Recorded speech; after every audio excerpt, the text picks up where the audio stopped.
We be live! Hello, Durud and Shalom. My name is Armin Navabi.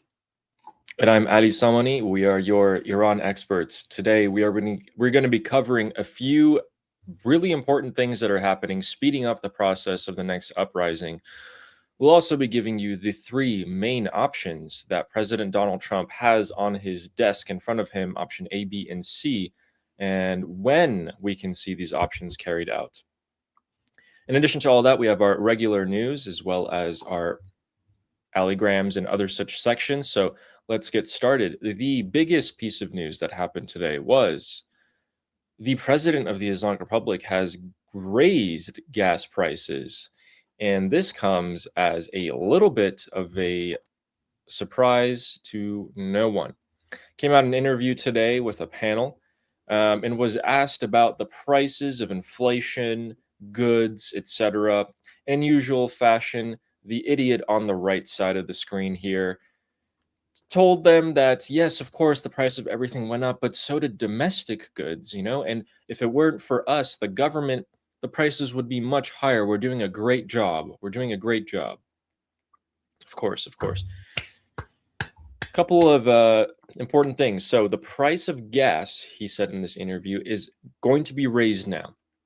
And it's going to be about 3 to 4 times the price that it was before. What are your thoughts on raising the gas prices 3 to 4 times? What does that do to a country and its economy? Oh my God. So, first of all, I don't think they're raising the price of gas. I think the price of gas is being risen. I don't think they have any agency, right? I don't, because this is being done. This is a force of nature. This is the law of supply and demand. So when gas prices go up, eventually go up, whether they bring it up or not, it will go up. No supply, higher prices. This is the law of nature. There's nothing you could do about it, right? And prices will go up, and they will go up astronomically, and that means that everything will stop. Everything runs on energy. With no energy, the entire economy stops. And Armin, what's going to happen when people show up to the gas pumps paying multiple times more, and then they find out that there's no gas at all? For example, if you guys want to see the gas lines this morning in Iran, this is what it looked like in just one of the neighborhoods in Tehran. As you can see, it wraps around for a long time. If you're late to school, you're late to work, well, you're going to have to put some time in to go and pump gas, probably a couple of hours of your time there. By the way, it's no longer $4 a gallon, it is now $30 a gallon. Good luck paying that as well every couple times a week. So the economy is used to running at what? A certain number, maybe let's just say 10 cents, right? The equivalent. Now it's going to be running at 30, 40, 50 cents.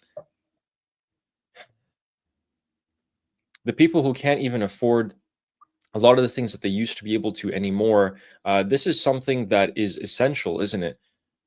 How many people does this actually reach in the country of 90 million? Just eyeball it. How many is this going to reach? Everyone. Yeah, 100%. Yeah. That includes the regime supporters as well, right? Yeah. Especially the regime supporters. And this is very important, Ali, that you mentioned that, because the regime supporters thought that they would not be affected by this because they have been loyal to the regime. And now they're discovering that it ain't so. It's going to happen to them as well. And they can't tolerate this. We're discovering more and more every day that they can't tolerate this, unlike what they were advertising to us for the past 5 decades. And they are feeling the pain too, and they don't like it. They're not liking it, and it is hurting them. So if we take this analogy that the Islamic Republic is a sinking ship, well, the water levels have now reached the top decks, the top floors of this sinking ship, namely the regime supporters. And it's not getting any better. No one's coming to save them. There's no way out for them. And it's getting worse. I mean, look at this. Again, another Iran International post here. These are workers in the southern coast. Actually, I'll just keep showing you the map. So all along the southern coast here of Iran, especially in the Hormozgan province, Hormuz, Strait of Hormuz, right around this area, about 20,000 workers got laid off in the last couple of months. You have anywhere from 5-star hotels laying off all their staff to the port laying off all their staff, restaurants, private companies. One worker who's actually really lucky is saying, I'm one of the lucky ones. I get to work 10 days of the month.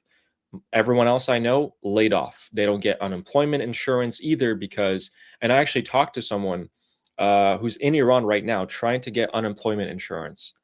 They go up, they show up to the office, they say, here's my documentation. They go, okay, we'll take a look at it, we'll review it. Come back a week later, we're still reviewing it. Hey, man, can I give you a little bit extra so you can expedite that process? Oh, it turns out we didn't get these documents from you. Oh, the process changed. Oh, go to that office instead. That means they don't have money. The government has no money. They're not able to pay for anything. People are getting laid off at a record number. And what that has ended up doing is actually, you can see it right here.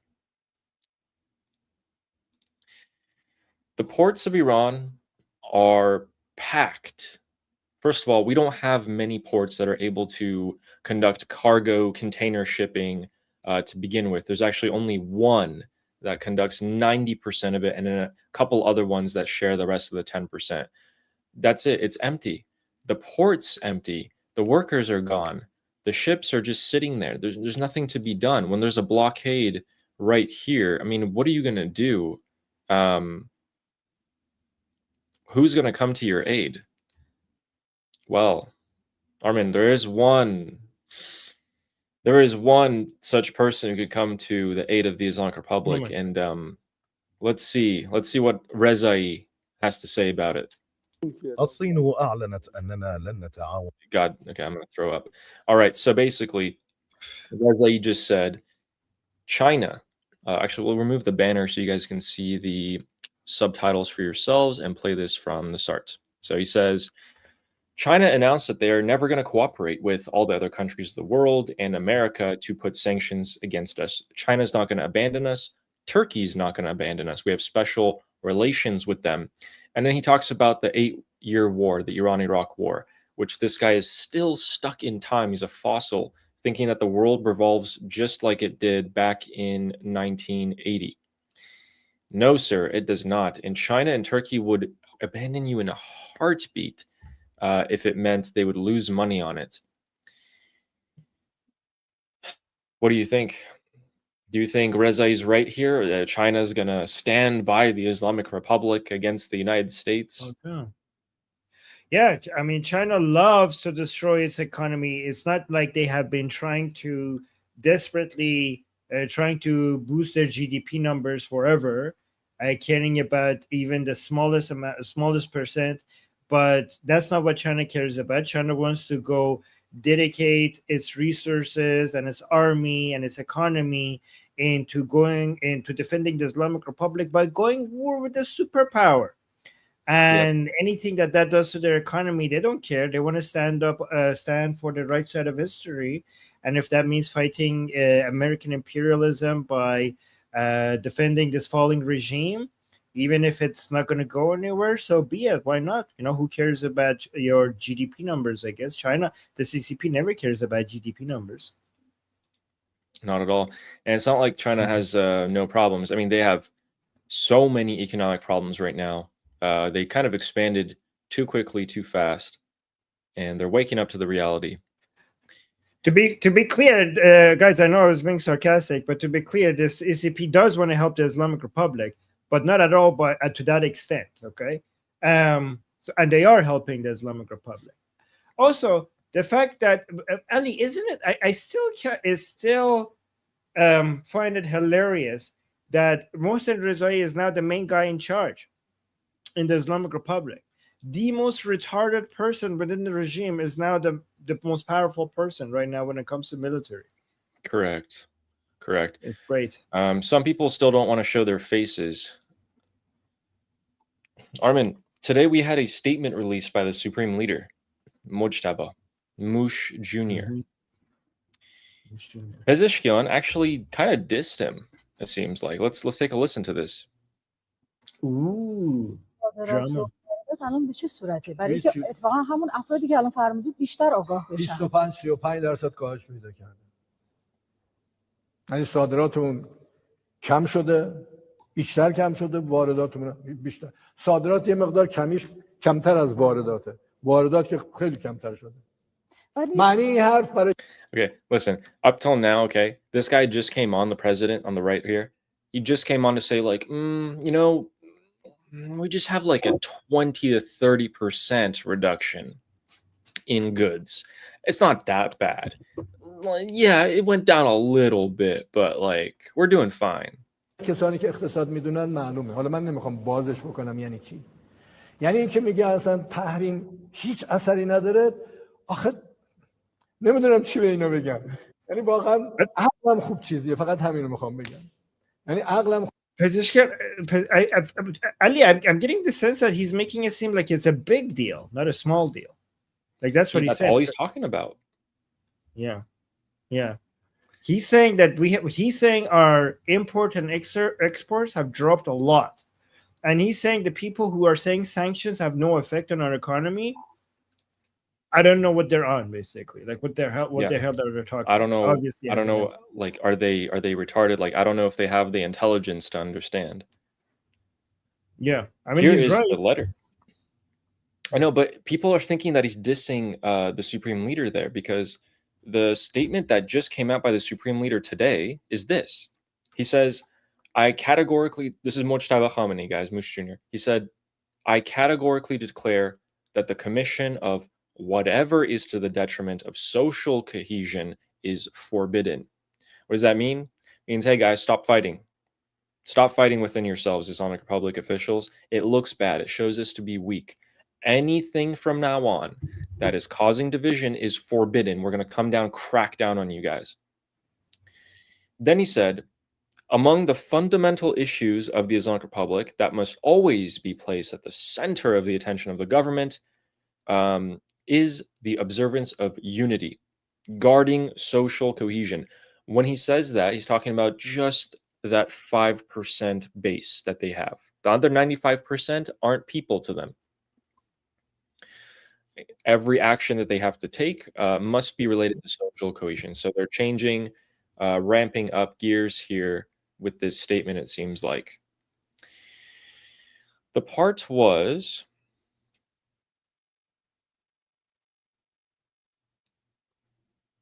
Yep.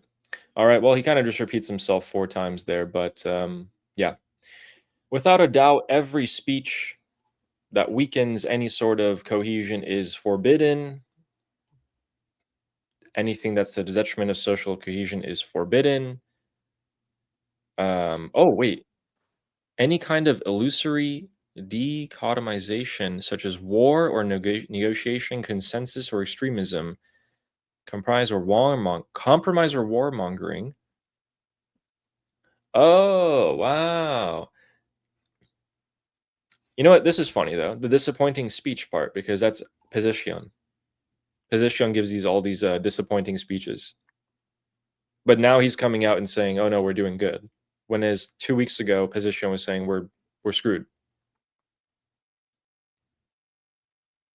This is an interesting paragraph. Let me zoom in a little bit so you can read it better. But he's saying everything. War, negotiation, compromise, anything like that, that's going to leave the same effect. That's going to he's saying don't create a dichotomy of pro-war, pro-negotiation, right? But what choice? He's saying don't create camps of people of war or negotiation, extremism or consensus, compromise or warmongering. Basically, don't polarize us. Don't create polarization. Yeah, let's see how well that goes. Yeah, good luck with that. Yeah, good luck with that one. And let's take a look at the regime supporters. Let's see what they're up to and what they're doing. By the way, Mushtaba, guys, there's some new reports that, again, I'm not saying is true, but there's some new intelligence that suggests that Mushtaba might be alive. So again, this intelligence report might be fake. Okay, they might be playing games with us. I don't know. Just letting you know that there are new intelligence that suggests that not only Mushtaba is alive, he's also conscious and in charge now. So, not saying that's true. Just wanted to let you know that just came out. Arn, I'm just wondering though, his statement about social cohesion. I mean, who's really his target audience? Because no one's really showing up these days to the pro-regime rallies. It's kind of just empty. Oh my and there's god! that one guy waving the flag. he's just hand in his pocket, just holding up the flag, just standing there. Can you, Ali? And that's probably his car. That's definitely his car too, right there. Can you sing this? They should play this lonely song. How does that go? Lonely, I'm so lonely. Can you sing that? Yeah. Do you know what I'm talking? Yeah, lonely. There we go. Yes. Yeah, they should play that song next to. Oh, so sad, so sad. And last part before we go into the three options here is we got that. Okay. So Raja News, they said something. Yes. Before Raja News, perfect. Pezeshkian said something else, ladies and gentlemen. He went to the Rajai festival yesterday in the Islamic Republic, and he said that our country is a victim of assassination. Either they set us against each other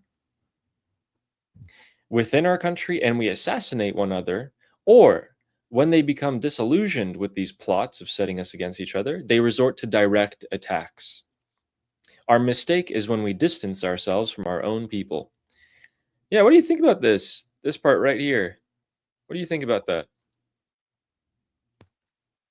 Pezeshkian said either they set us against each other within our country and we assassinate one another, or when they become disillusioned with these plots, they resort to direct attacks. So, so Pezeshkian is trying to make it seem like the people. Wow, actually, that's a major accusation, because Pezeshkian is suggesting that the people who are causing division, who are attacking me, they're the same as the people who are the violent protesters who come into the streets and try to kill us. They are the same people. So he's kind of suggesting the so-called radicals of the Paidari camp as being part of the plot of the enemy. So you know how the jihadi ideological pressure camp point at Pezeshkian and they say you're part of the enemy's plot? Pezeshkian is now doing the same thing to them. He's saying you're causing division among us and you're part of the enemy. You're the enemy. You are the ones that the enemy is basically using to cause division among us. That's what he's doing. And he's also admitting that it's working. He's like, they set us against each other, so we kill each other, and then when that doesn't work, they shed another layer of our leadership, so we get to fighting again. Yeah, smart guy. He's really catching on. I mean, he's half right. You're doing this yourself. We're just cheering you on. We're just encouraging you. Armin, look at what Raja News posted. This is the official Raja News account. This is actually all over Islamic Republic state media as well. Or some of them, at least. So this is this guy. Forgot his name. I'm sure you saw this, but where was it? Oh, I am Pana. Okay. Anyway, he said something interesting, guys. Something that people haven't said before. He's the first one to say it. He said, if I were in Pezeshkian's position and I knew that America would assassinate our leader, I would have halted uranium enrichment. Ooh. Yeah.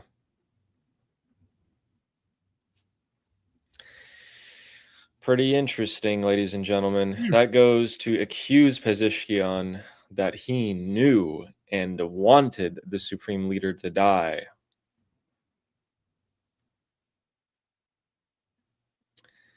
There was something else he said about, not all of us are supposed to die here. Okay, I guess they took that statement out. Ali, there was another statement that is going viral by somebody within the regime that was talking about his children's diapers. Did you saw that? I do have that. Let's take a look at that, actually. This is going viral. A lot of regime supporters are getting really angry over this. Oh yeah, that's one exactly. Who is this guy again? I have no idea. I listened to this whole thing. I'll just paraphrase it for you guys. He's saying, guys, look. So I'm regime supporter, right? And I have a wife and I have a kid. I have a baby. And the other day we went to the supermarket and we wanted to buy our kid diapers. And the diapers were, a couple weeks ago, they were like 350 toman. They're just a couple bucks, and now it's like 700,000. It's over 2.5 times the price. That's what he spent a whole minute saying, by the way. And then he's like, and that's not to include other things like baby formula and milk and all these other things you need for children. Why is he saying all this, Armin? So, I mean, he's trying to suggest that we should stop the fight and negotiate with the Americans, right? Like we're being too idealistic when our demands of revenge, right? But this is, Ali, that's not what offended people, because that's what a lot of these other people who won negotiations now say. This guy was supposed to be a hardliner. So he's saying diapers, I went to buy diapers for my kids, and it's now twice the price as just a while ago, like just overnight they became double the price, right? Diapers. But you know why, Ali, they got offended? Because what he started saying before he talked about diapers. So what did he say? What he said first was this, where he said, like, I want to get revenge for the blood of the imam as well. Oh, right. And then he said, but diaper prices are double now. So this offended so many regime supporters, because he said, like, this mother tucker is saying diapers are more important than the blood of the supreme leader. So people are saying, how dare you compare diapers to the... He's like, hey guys, I know the blood of supreme leader is important, but diapers. And that's why so many people are offended about this, and they're going after him now. Hey, I think he just says that. Let's see. ببینید ما خونخواه رهبرمونیم تا آخرین روزمون. حداقل من که میگم به عنوان کسی میگم که میرم تو خونم زندگیمو بر اون پایه میبینم. اما but like I want revenge for the blood of the supreme leader as well. This is what I want. Truly want that. But, and then he goes and talks about diapers. But the price of my baby's diapers are just too much, and I don't know if I want revenge for my supreme leader anymore. I kind of want to pay for my diapers. Yes. Oh man. So yeah, with all of these things that we're seeing right now, and after we give you guys the 3 options right now, we're going to talk about them, then we'll give you the rest of the news. I mean, the United States military last night used laser weapons for the first time to shoot down cartel drones. It's a pretty big thing. Hegseth, Secretary of War Hegseth, is actually summoning all United States generals from around the world to Quantico in Washington, D.C., and he's going to brief them about something. As well as JP Morgan and Goldman Sachs coming out with some not so good forecasts about the upcoming food crisis around the world. So let us begin with option number 1. What is going to happen? What are the options that Donald Trump has here? And what are on his desk? What is he going to do? Option number 1. Trump's advisors, and I'm going to make a logical assumption here with almost 100% certainty. Some of his advisors are telling him one thing: hit them, hit the Islamic Republic, do it in September. Don't wait for October, because the Islamic Republic is going to start escalating things. There's a lot that they can still do that would make us look bad in the midterms. They can have their proxies attack Saudi oil, different oil refineries around the Middle East. They already did. They themselves can hit more ships. I mean, today they actually hit 2. 3 hours ago, the Islamic Republic launched a missile and 3 drones at a ship. One of the drones hit the ship. Today, about 50 minutes ago, they launched 2 ballistic missiles again towards ships in the Strait of Hormuz. They're going to ramp this up even more the closer we get to November. So option number 1 is hit them. Hit them hard. Don't let them do anything. It's option number 1. What do you think about option number 1? Obviously, I think that's the one that I prefer the most. Again, taking the side of the Iranian people, not wanting them to suffer. Sooner we get this over with, the better for everyone, for the entire world. Yeah, I mean, the case for the Iranian people is very clear. The economic blockade option is slow and painful, not just to the regime, but also the Iranian people. But to make the case for the American audience, who rightfully have an America first policy, is as successful as this economic blockade is, and is really hurting the Islamic Republic.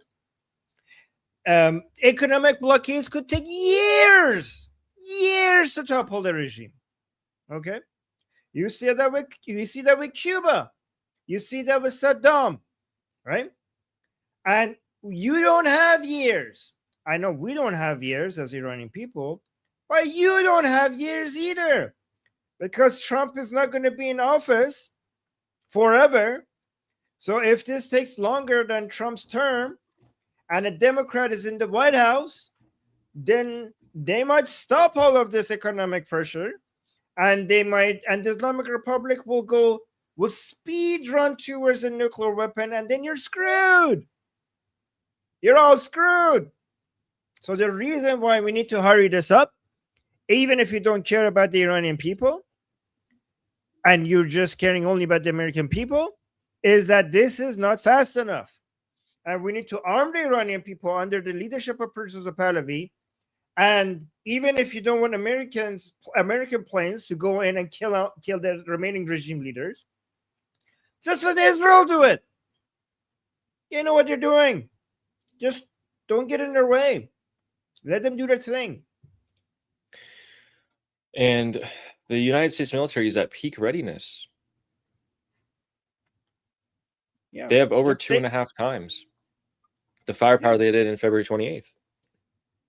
Yeah, I mean, and you don't even have to use it. Just keep the Navy there and all of your military asset there, so that when Israel attacks, everybody knows that if you attack Israel, all the American firepower is just sitting there to defend Israel.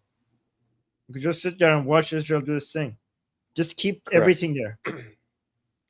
And so option number 1, ladies and gentlemen, is the most straightforward one. When we get closer to that option, and it does seem more apparent, or even when it may begin without us having any sort of signal to it, we will bring on experts who know the ins and outs of the military and the strikes over there, so we can educate you a little bit more about it. That's option number 1. Okay, don't wait for October to roll around. Don't wait for November. Just do it now. Do it now before the Islamic Republic escalates, because they 100% will. Option number 2. I took a look at what the Republicans are thinking, the MAGA Republicans, and they're not really worried about the midterms. So option number 2 is the midterms are not a problem. We, the Republicans of the United States, will win. And looking at the current trajectory, they do believe that. So when that happens, that means that they have their time. They don't actually have to act between now and the midterms if they believe that they will win, taking into account that the Islamic Republic will escalate. So how much will they escalate? What will it be? Does that influence the minds and hearts of the people?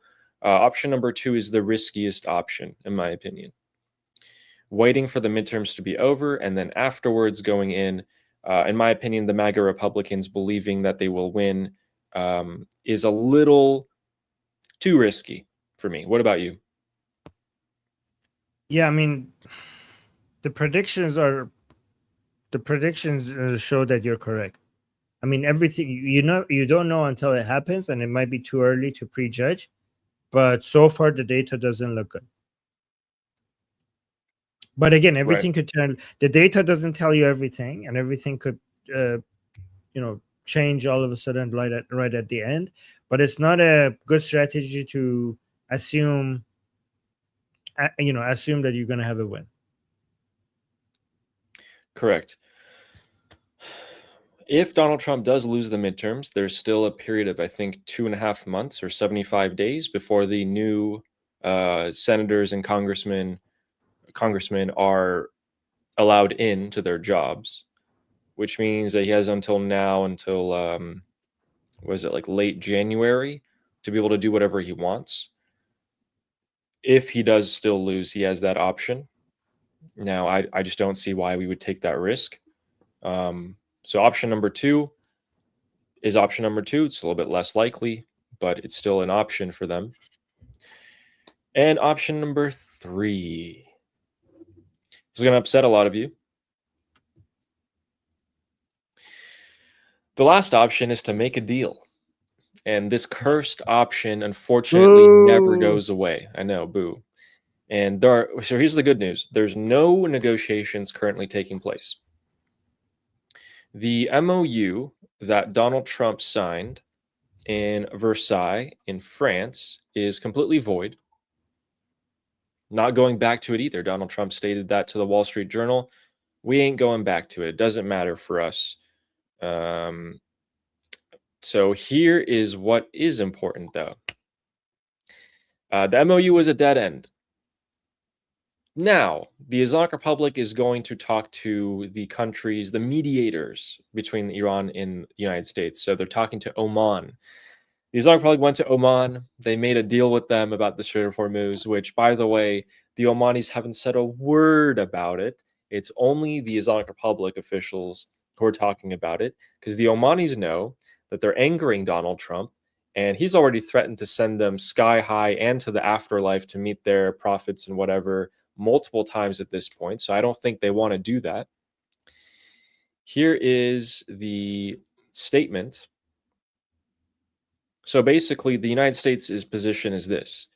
Any agreements reached between Iran and Oman are of no significance to us. The Strait of Hormuz is open and all mines have been removed. They actually stated over 200 mines have been removed. No negotiations are currently underway or scheduled with Iran, and the naval blockade remains fully in effect. At the same time, Versailles, that guy that we showed you guys earlier that you think, smells, looks like the trash monster, etc., he said, mediators like Oman and Pakistan asked Iran for its conditions to open the Strait of Hormuz, and Tehran is preparing a list for those conditions. Here are the conditions. End the war in the region, back off, release our frozen assets, leave our proxies alone, this and that, give us our, unlimited Costco membership for that Costco chicken, etc. And in turn, we will open up the Strait of Hormuz. Now, the Islamic Republic has agreed. Yeah. The Islamic Republic has agreed to a corridor with Oman. Part of it is in Omani waters, some of it is in Iranian waters. It is August 28th. I feel like I've heard these exact words maybe 5 months ago or something like that. And the foreign minister of the Islamic Republic is doing his best here, going to Oman all the time, and this was yesterday.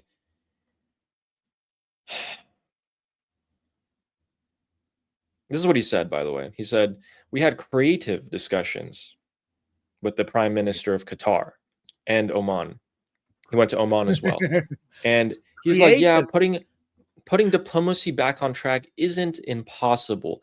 First of all, for the fact that you have to say that is just terrible. And then he's putting it on the US, saying the MOU has to go, we have to go back to the MOU. The US has to understand that pressure doesn't work. The US should build trust. It should speak respectfully. It should acknowledge our rights. Yeah, I don't really see a reason for them to, because the Strait of Hormuz is not under your control and ships are passing through with the American military.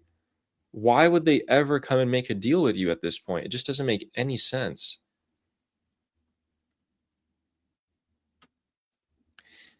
So we got option number 1, 2, and 3. Oh yeah, go on. So option number 3, which is a deal, which we don't want.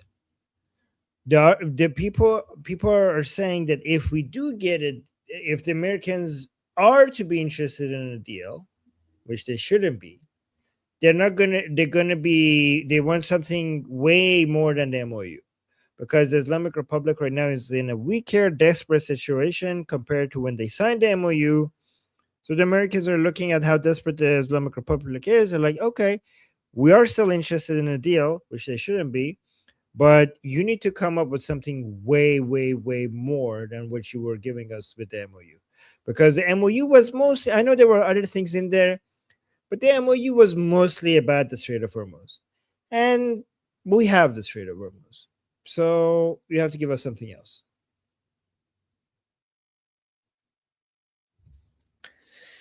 Oh boy. Ali. Yeah. Here's what the Islamic Republic can do. Okay, and I'm going to put this here, and we'll see if we're going to come back to this in the future. Okay, the Islamic Republic can, and we didn't include this in our, pressure points that the Islamic Republic has as a leverage before, and I'm adding it now. Okay, the Islamic Republic can do a terrorist attack in Dubai with a suicide bomber or something like that, or a bomb or something like that. For what objective? Not missile. For economic devastation. Oh. Right? Because if missiles and drones and proxies and Strait of Hormuz and enriched uranium is now not working, if they get desperate, they already have people in Dubai, and they might want to put a bomb somewhere. This is why Dubai and Abu Dhabi are at war with each other. Right? And this is why Abu Dhabi is aggressive and Dubai is less aggressive. They're scared. And this is why UAE doesn't have a consistent strategy against Islamic Republic. This is why we see UAE come and announce that we're cutting all ties, but yet we see certain banks in Dubai still working with the regime to some extent, because Abu Dhabi is more hawkish than Dubai, right? And they're afraid of the consequences. They are afraid if we cut all ties, what is the Islamic Republic going to do to send a message to other countries that want to cut ties with them at that level? Because the Islamic Republic is the message that the Islamic Republic would want to put out there is that you think, here's what I want the world to understand if I'm the Islamic Republic.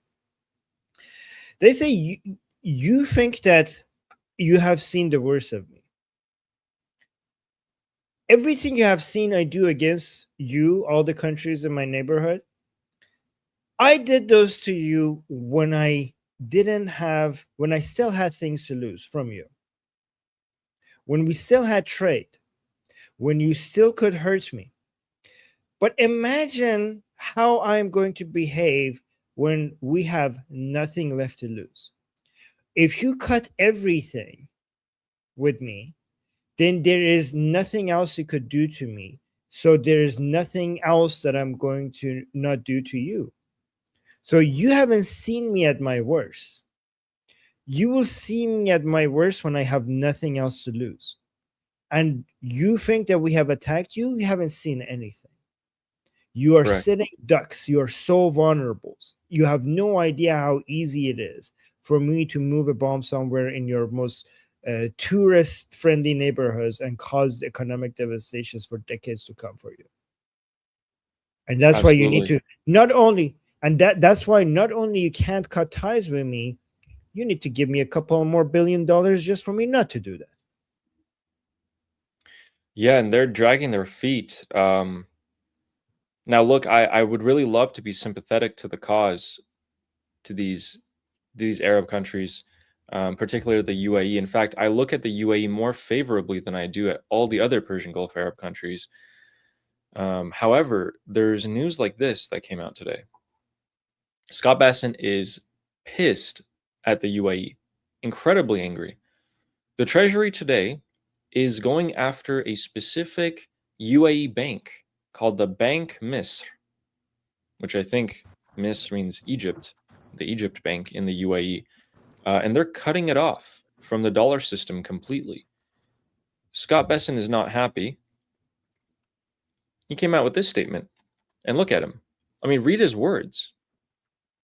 He said, the Treasury promised to sever every economic lifeline Tehran has left and finally end the threat of the Iranian regime.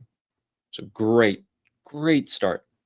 We also warned that Iran's enablers, like the UAE, Turkey, China, cannot continue to enjoy access to the US dollar and the global financial system. And then here comes the funny part. Bank Misr UAE decided to find out the hard way. And today we are taking the first step in he misspelled that, holding it accountable for its continued egregious support of the Iranian regime. Yeah, they're done. That's it. They do not have any more access to the dollar system, and that is going to freak out a lot of banks, not just in the UAE, but around the world. But Right. Is this enough? For them to have announced that they will, implement measures never seen before, but to come out with this very cautious method of starting this economic attack, what's your opinion on that? Are they too soft, or are they being cautious? I mean, this is going to scare a whole bunch of other banks all around the world, right? This is Scott Bessent showing that we're not kidding around. Like, a lot of banks are going to see this, like, oh, okay, this is actually serious, and they're going to look at everything they do, and they're going to try to cut their ties with the Islamic Republic. However, this actually, the original post, Ali, that this is in response to, this is such a good segue from the point that I was making, because this proves my point. Because the UAE came out and said we're cutting all ties with the Islamic Republic, and this bank was still doing business with the Islamic Republic. Is this just a UAE bank? Let me see. Treasury offers foreign assets control sanctions Bank Milli Dubai. This is not UAE. This is not just UAE. This is Dubai, right? Why is Dubai out in UAE have a different strategy compared to Abu Dhabi, right? Abu Dhabi is more political. Dubai is more business oriented, right? So UAE makes a lot of its money from Dubai, right?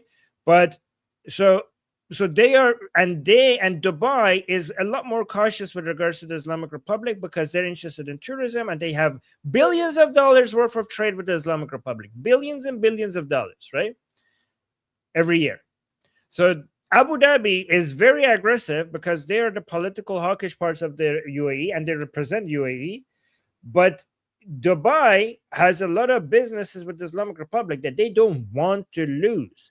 And this is why you see this dichotomy. This is why you see this difference of strategy between some parts of the UAE and the other parts of the UAE, right? And this actually proves that what I was just saying earlier. But again, the good thing is that Abu Dhabi is cooperating with the United States, and if Dubai is not, Scott Bessent is coming after them. And this is good. In fact, it's good that you were still cooperating with the Islamic Republic, because we needed a bank to make an example out of, so other banks could learn their lesson. They also sanctioned a Hong Kong institution, and they also sanctioned Reza Mohammed Taidi, who is the Bank Melli manager in Dubai. So not only did the UAE not stop its financial institutions like Bank Misr from dealing with the IRGC, it didn't even close down the Bank Melli branches. So yeah, it looks like their statement was purely just for show, that the UAE said we're cutting ties. And as Armin explained, you can see why it's hard for them to do that. I think I had this other one as well. Okay. So, and then according And to also, Max, another point. yeah. Another, Dubai will come out and say, like, listen. This is so hard to do because it's not just banks. Let me tell you okay? something. Let me tell you, yeah, this is really hard. Like, this is decades and decades of intertwined trade between the regime and Dubai. And it's not just banks, it's like in everywhere in Dubai, in shops and stores and, you know, small stores. And like, what do you want us to do? Go and find, like, and again, remember, there are a lot of Iranians in Dubai who are doing business, right? And a lot of these Iranians are not Islamic Republic, and some of them are Islamic Republic. So Dubai is like, what do you want me to do? I'm gonna, like, how could I tell who's Islamic Republic, who's not? Like, I'm not gonna be able to figure this out. Like this is gonna take years for me to be able to figure this out. So that's what their excuses are. Yeah. We'll give them a tiny little, maybe like an inch of slack. But I'm not really Go really after sympathetic everybody here at all. Yes. Oh yeah. Yes. Shut it down. I meant towards the UAE. No excuses. Yeah. So here's what they're doing. So the United States is using Section 311. It's a better weapon for them to do this, and they're using the USA Patriot Act. Guys, you remember what the USA Patriot Act is? Armin, do you know anything about the Patriot Act? Wait, the Patriot Act. Wait, what was it? I know. What was that one? I forgot. It was when Bush. So here. Oh yeah.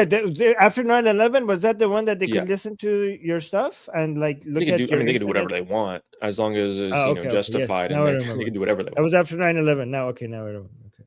So what President Trump is doing with his administration right now, and we can actually, since we see them using the Patriot Act here to target a UAE bank, we also know that they're actually using the Patriot Act to go after journalists, politicians within Washington, D.C. A few of them were actually arrested last night and the day before, accused of propagating Islamic Republic and Chinese propaganda. It's times like these where it makes perfect sense for a politician like the President of the United States and his administration to use an external threat to go after enemies right at home. This is something that's classic. It's a classic move. You've done this for hundreds, couple thousands of years. Any politician has done it. All right. Those are the three options. Let's quickly say which one would you prefer. So again, number one, military action before the midterms. Number two, okay, yeah, I agree with that one too. Number two, hey, we're going to win the midterms. It's not a big deal. We can wait until afterwards. And three, make a deal with the Islamic Republic so that they don't attack ships in the Strait of Hormuz and we coast along till after the midterms. I picked the option, kill them all! Kill them now! Kill them yesterday! That's the option I picked. Yeah, option number one is pretty good. Oh, you guys want to poll? Okay. Okay, I hope you guys remember military strikes. Okay, bear with me for just a second. I want to see what the overwhelming number here is. Wait until after midterms and deal with the Islamic Republic. People are already voting for Strait of Hormuz. All right, here we go. There it is. Please type a 1 for military strikes, 2 to wait until after the midterms, and 3 to deal with the Islamic Republic. I voted. I wonder if it'll stay at 100%. So 12 people have said 1, 16. Okay. Interesting. Guys, if you put Well, if while you we vote get that, one multiple times, it's not going to count. yeah. All right. While we get that, we'll just show you this miscellaneous clip of a missile part washed up. This is the Strait of Hormuz, ladies and gentlemen. And the person in the video is saying, we are here on the coast of Iran in the Strait of Hormuz, and we just found some missile parts that the Islamic Republic has used last night. They washed up on our shores, and then he's going to go inside of it and look at it too. Keep in mind, the Strait of Hormuz is still pretty much almost black with oil. The oil spillage is a lot. Pollution is a lot. The wildlife is absolutely dying. And then here is the missile component that's washed up. Are you Another sure two that's ballistic the missile missiles. component? Yeah. Oh yeah. Okay, why are these people moving towards it? Do they know that this is not going to explode? I guess not. I mean, I guess. So this is the part of the missile that breaks off during the flight. It's just meant to carry it. That? I mean, let's take a listen. از عجایب ساحل تنگ هرمز این روزا بچه‌ها مرز خاک یک کروز دریایی نور این نور از عجایب ساحل تنگ یک کروز نور آورده ساحل And he's with children. Yeah, I know. I hear the wouldn't spend children time laughing. next to this with my children. Wow, guys, Please. I'm pretty sure this is not going to explode. Let's take some children next to it because, yeah, why not? Yeah, these are the boosters for the rockets or the missiles of the newer type, as the guy says in the video. So these have the range of about 300 kilometers. Takes you well over the Persian Gulf. Will strike, any of the Persian Gulf countries in about a couple of minutes. So 82% of you said military strikes. Ooh. All right. 82. So 45 people voted. 45% voted for 45 people voted for military strikes, 6 for waiting, and 4 people for a deal. All right, interesting. Okay. All right, let's get into Goldman Sachs and JP Morgan's what should we call it? Capitalism. Yay. I keep forgetting. Oh no, that's the same thing right there. Thanks. Goldman Sachs. All right. So we'll give you guys the good news first. Then we go into the bad news. All right. Good news is oil is making a recovery, according to Goldman Sachs, who will never lead you astray, especially not if you're in 2007. Oil is doing pretty well, and that's going to continue. Let me get the third image for you guys here. The projection as well. All right, so here's the projection. The red line is if we have a very, very good best case scenario. We end up right up top of there with the red line. The green line is things continue how they are continuing right now, which is also a good trajectory. And then the blue line is things turn. The Islamic Republic perhaps continue striking ships and etc. Because remember, this report, you congregate the data, it takes a while. This is probably from like a week or two ago that they took the data from. For them to compile the report takes some time. That's the good news, by the way.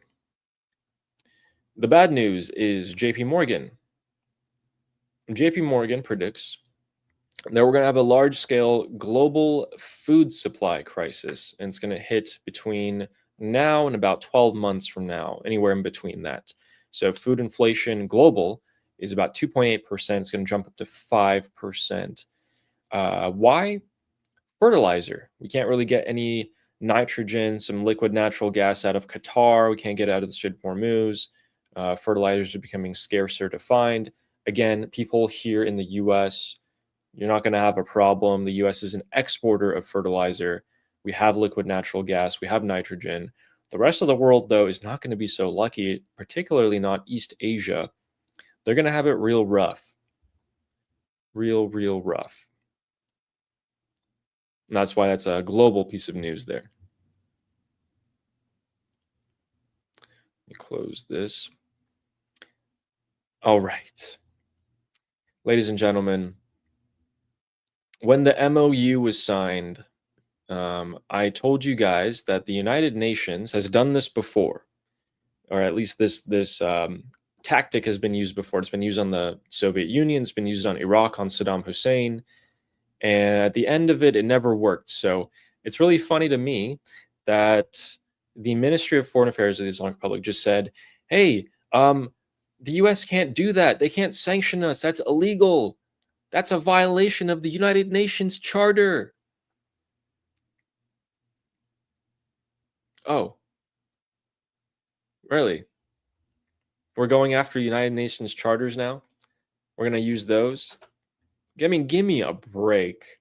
These guys go crying to anyone and everything that they can, saying that the United Nations indifference towards the United States and Zionist regime have created a dangerous pattern and precedent of lawbreaking and international crimes, and this threatens all of humanity. Can I explain this to people? Of course. The Islamic Republic is claiming that having access to US markets is a right. And if United States doesn't give you access to their customers, they're violating international law. Let that sink in, okay? The United States has managed to build a giant economy with a lot of customers that have more purchasing power than anywhere on earth, right? And the United States is saying, we don't like you. We're not going to give you access to our economy. And the Islamic Republic is saying, you can't do that. That goes against international law. As if it's a fundamental human right to be able to sell to Americans and buy from Americans and do trade with Americans. How does that make sense? So you're saying that it is your right to trade with America, but America doesn't have a right to decide who they want to trade with. Because, guys, that's what sanctions are. People don't understand what sanctions are. People, when you hear United States sanctioned, I don't know, North Korea or Russia or the Islamic Republic, they hear like, oh, Russia had something and the United States took it from them. Or the Islamic Republic had something and the United States took it from them. It's theft. Or North Korea had something and the United States took it from them. They don't understand that sanctions mean that United States gave something to these countries, that they had something because of the United States, and now United States is deciding that that thing that you have because of me, now you're not going to have it. And when people come out and say, well, no, you can't do that, it shows you how used to the idea. The United States is such a net positive to the world, and the whole world is so used to having United States as a net positive that they see not having it as a violation of their right. They don't notice that having United States in the world is a privilege that you don't necessarily have the rights to. And they get to decide who they want to trade with. And sanctions just means that they don't want to trade with you, and they have every right to do that. So that's what's happening here.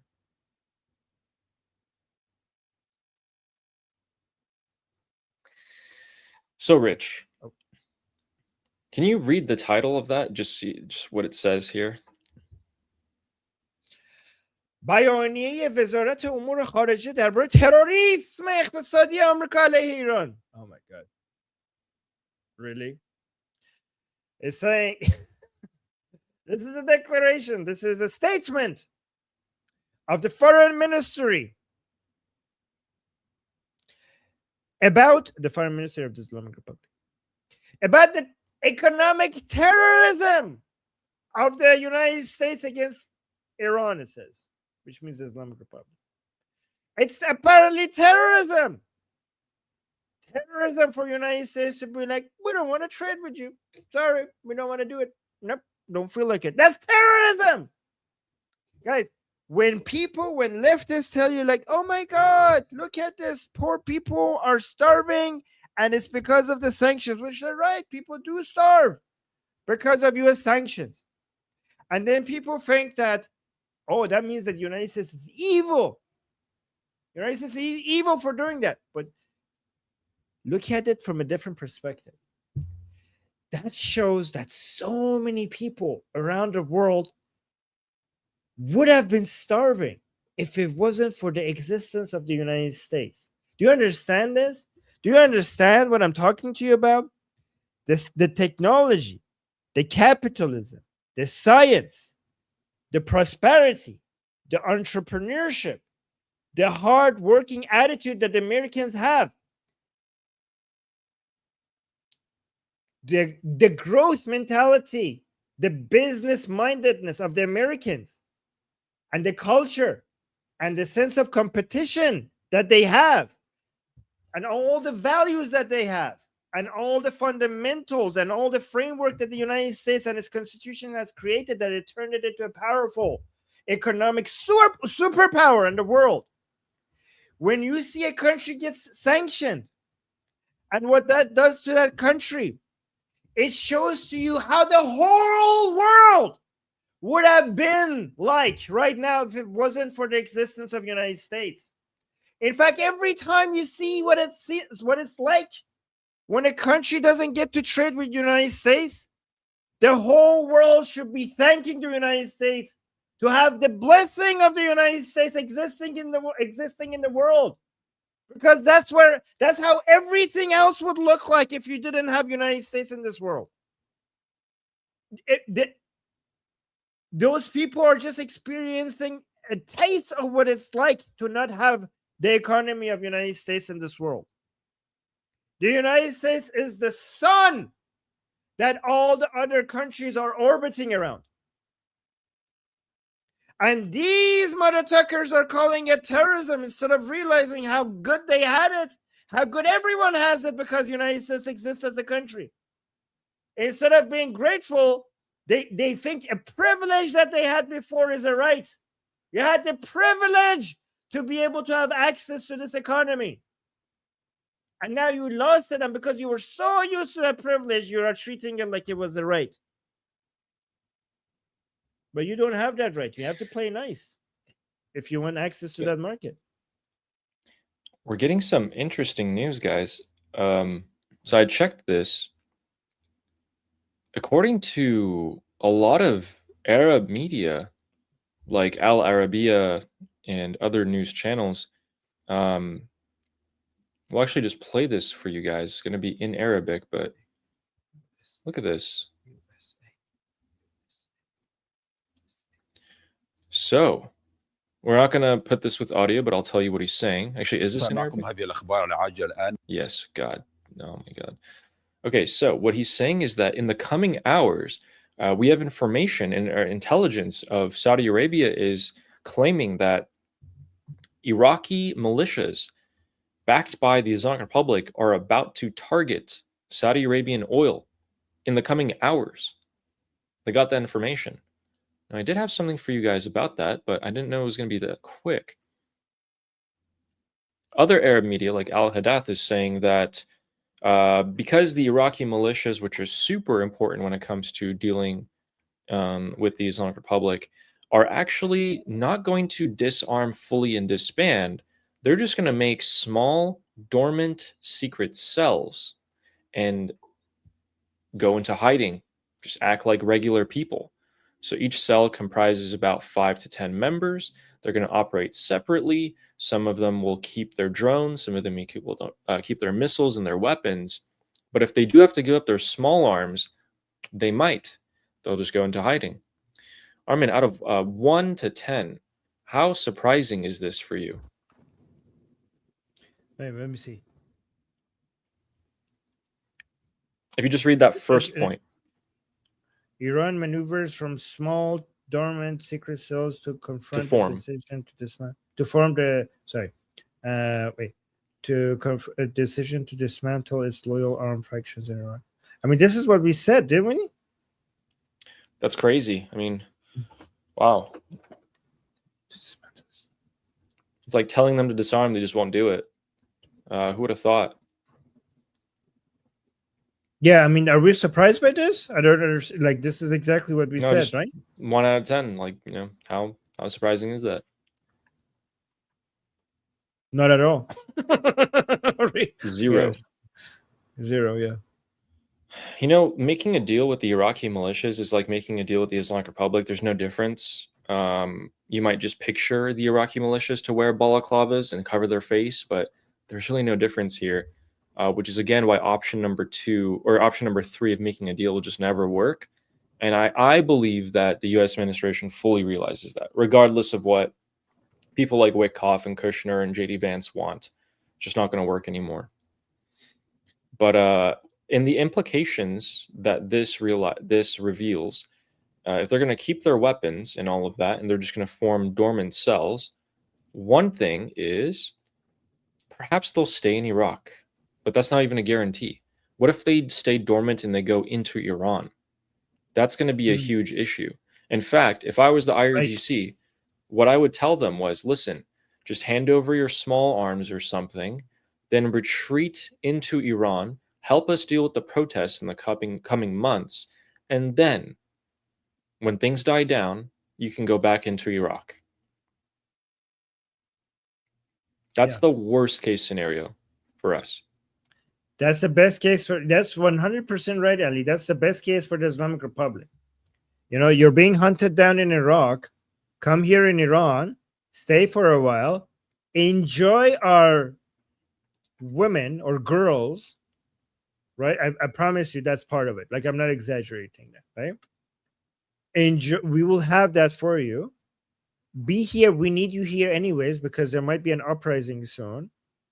And you're safer here right now. And then we'll send you back when the things clear out in Iraq, when we have the upper hand in Iraq. Guys, did you know there's a law passed by the parliament in Iran that these terrorists from outside of Iran, if they come and have sex with Iranian women, they get permanent residentship with the right to buy land in Iran? Temporary marriages, they get rewarded for that. Did you know that? This is a law passed by the parliament. I kid you not. I kid you not. So as if you get rewarded. So the sex itself is not the reward. The sex is like work, and then you get rewarded with permanent residency. And a special type of permanent residency, because most permanent residency in Iran doesn't give you the right to buy a land, but this one does.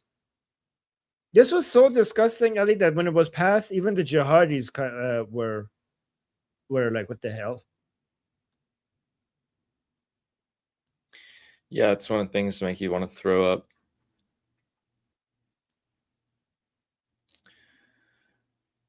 All right.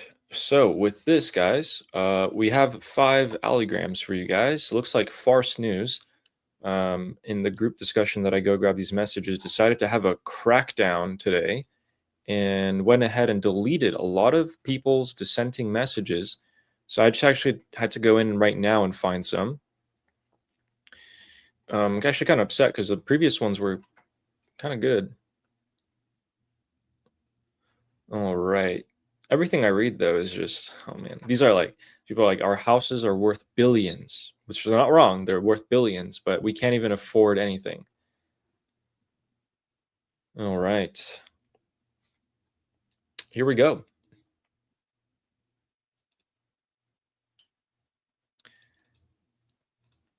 All right, guys, here is our section called Alligrams. We'll grab the regime supporters' messages in their group discussions. We'll find out what they think and how they feel. So our first one is making fun of Pezeshkian, which, to no one's surprise, he came out with that stupid interview, said everything's going great, and he said "bande khuda," which means you. God, how do you really translate Poor- that? It's really like you poor person. You poor bastard. Who considers you a human being? No one. You're nothing more than a scarecrow, a puppet. You're a cover for the core of the system. You're just a puppet. The core of the system, who are the clerics and the IRGC. The president is not the one with the power. This is a wrong translation. And they will drown you when they're done with you, like they did to another president, which is also correct. The Islamic Republic has assassinated presidents before. They might do it again. Do you think that the president of the Islamic Republic currently, Pezeshkian, could befall some sort of fate like that? Or is he too useful? So if anything happens to him, it will not be by the regime, it will be by the regime supporters. The regime itself wants to keep him safe because he's too useful, but they created so much hate against him that maybe somebody from the regime supporters will take actions into their own hand. Yeah. And our next one is also for the Pezeshkian interview. Let's see what they have to say. Saying, "Oh God, save our Iran from this uncivilized reformist people, especially this foolish and uncivilized person who doesn't know when to open his mouth, when to shut it, when to speak, or when to remain silent." So, perfect scapegoat is the president of the Islamic Republic. Why? Because in reality, he has no power to actually do anything. He has no power to declare war or to stop war, no say in where the money goes. He can only, they told him, listen, shut up, go be in charge of the electricity, the water, the food. We'll take care of everything else. What other country in the world do you know the president to just be the minister of food and water and things like that? Nowhere else. The commander-in-chief is the president. They decide everything. Look at France, look at the US, and other such countries. These guys are total Unless puppets. you have a prime minister. True. Unless you have a prime minister. And our third one. Oh. So, this guy's saying, one of the ministers of the Islamic Republic just told us today that we should go on a diet. People should go on a diet for a few days and eat less food and spend less. The obesity index in the country is also high. So let's look at the high prices as a blessing for losing weight and getting fit. Wow. Imagine you're starving and the Islamic Republic is telling you, hey man, you guys are actually kind of fat. Just take a look at these high prices as a good thing because you can't buy food anymore. So that's great. Yeah, this is a member of parliament, by the way. Guys, people don't understand. Right now, the problem is not calories. It's malnutrition. And because of the lower quality of food, people are going to get more fat before we have a calorie issue and people. So guys, when food prices go up and people have less access to food, they're going to get more fat, not less, because they're going to be eating less meat and vegetables and fruits, and they're just going to be going for high calorie, low nutritional value food with a lot of oil and fat and just empty carbs. And that's not like, so higher food prices is not going to make them skinnier. It's going to make them gain more weight unless it gets so extreme that the issue will not be nutrition. The situation will become calories. But in this middle area where the issue is nutrition, people are going to gain weight instead of losing weight when they get poorer. And this is how in modern world, people gain weight when they get poorer, not lose weight. Yeah, filling food. Again, exactly. This is the member of parliament for the city of representing the city of Tehran for the Islamic Republic. not just a random member of parliament. What an idiot. Oh, all right, our next one. Somebody said Armin is a genius. Well, thank you. I appreciate you saying that. Oh, absolutely. Okay, this one's gonna be better in Farsi. You're gonna have to read this for us. Oh, okay. همین که کار میتونی بکنی خدا رو شکر کن. ایران کار نیست اصلا که. همه خونه ننه باباشونن. تک و توک ازدواج میکنن. میرن خونه خودشون. من به کشورم علاقه دارم اما با واقع بینی نه توهم. So this person is saying, like, go thank God that you even have a job. There's no jobs in Iran anymore. Everybody is living with their moms and dads. Only a few people who marry get to go to their own home. I love my country, but I'm being objective here. I'm being a realist, not delusional. One of the only things that'll move them is their pockets. That's literally the only thing that affects regime supporters. All right. And then our last one here, let me see if I can find one more while we read this. This one is comparing the Islamic Republic to the Soviet Union, saying, hey guys, I'm interested in the history of the Soviet Union, and I just want to know how a nation was able to become a superpower after World War II. I'm interested in knowing, and I think that the Soviet Union was somewhat like Iran now, which eventually collapsed. Which Persian books and Persian language sites should I refer to for the study of the history of the Soviet Union? What similarities do you see, Armin? I've seen more people in the past few weeks talk about the Soviet Union and the Islamic Republic from amongst the regime supporters. What are the similarities? The similarities are the Soviet Union fell under economic pressure without actually the Cold War getting hot, right? But the differences are more interesting to me, Ali.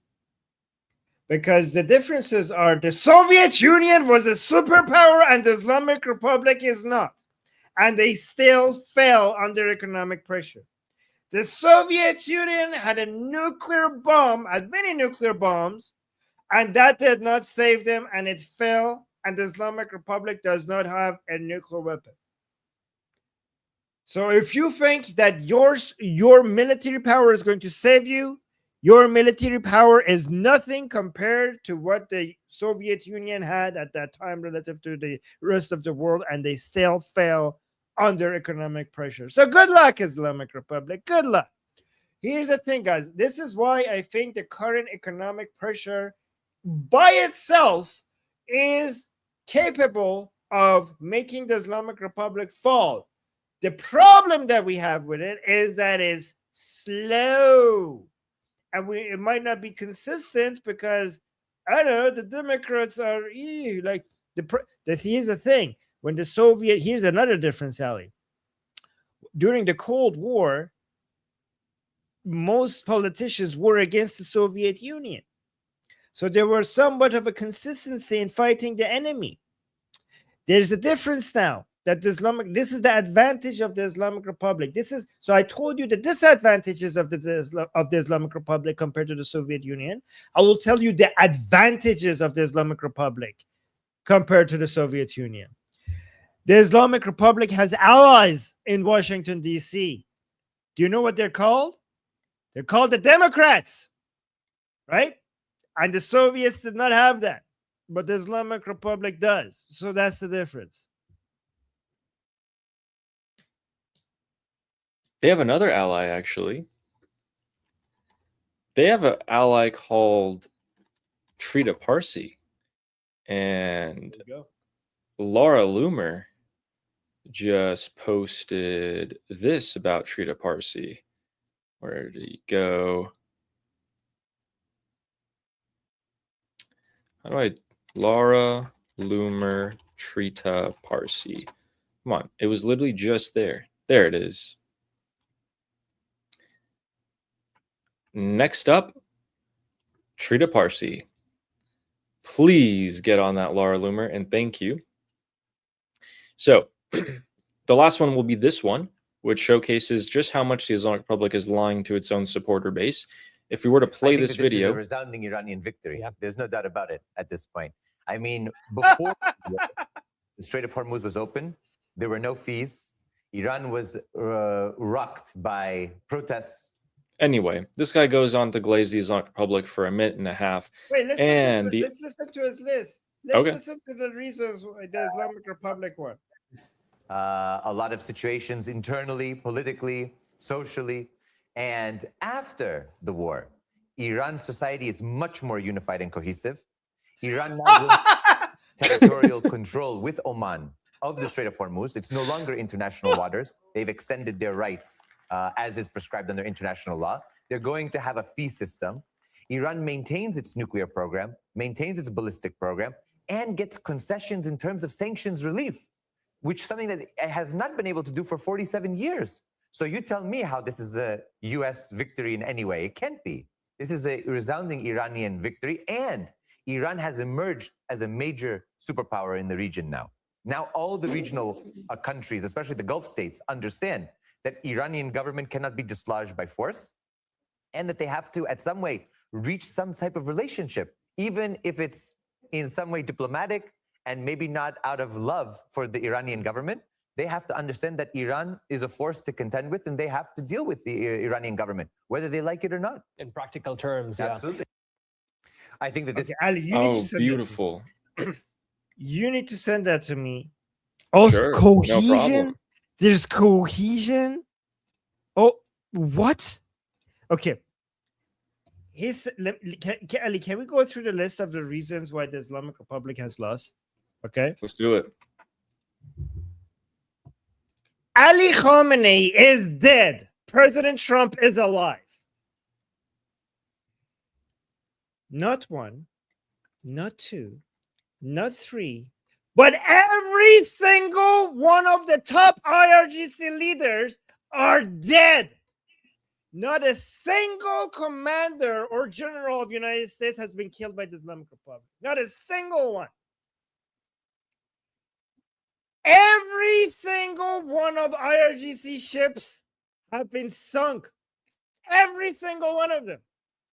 Not a single ship of United States has been sunk by the Islamic Republic. Not a single one. Not a single one. The United States has destroyed so many of the Islamic Republic assets inside Iran. The Islamic Republic has not destroyed a single asset of the United States on U.S. soil. Not a single one.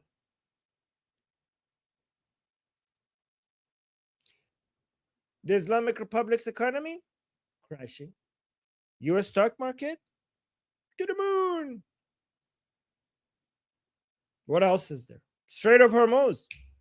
Strait of Hormuz was supposed to get the price of oil to $200. Some say $500. What we got instead? Did we get $200? Did we get $200 per barrel? We got 200,000 2 months per US dollar instead.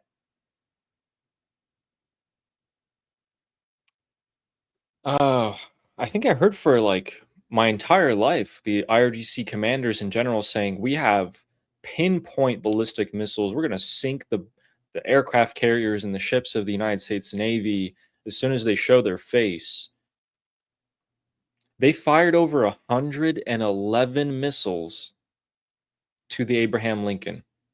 It intercepted all of them because it has a carrier defense group around it. They couldn't touch it. They couldn't touch them. Instead, you guys saw the airspace over Iran was completely at the whim of Israel and the United States. They hit wherever they wanted, whenever they wanted, north, south, east, west, wherever they wanted. They hit one jet. What was it, an F-16? I think it was F-16. The pilot lands, I think it was 150 kilometers south of Isfahan in this area.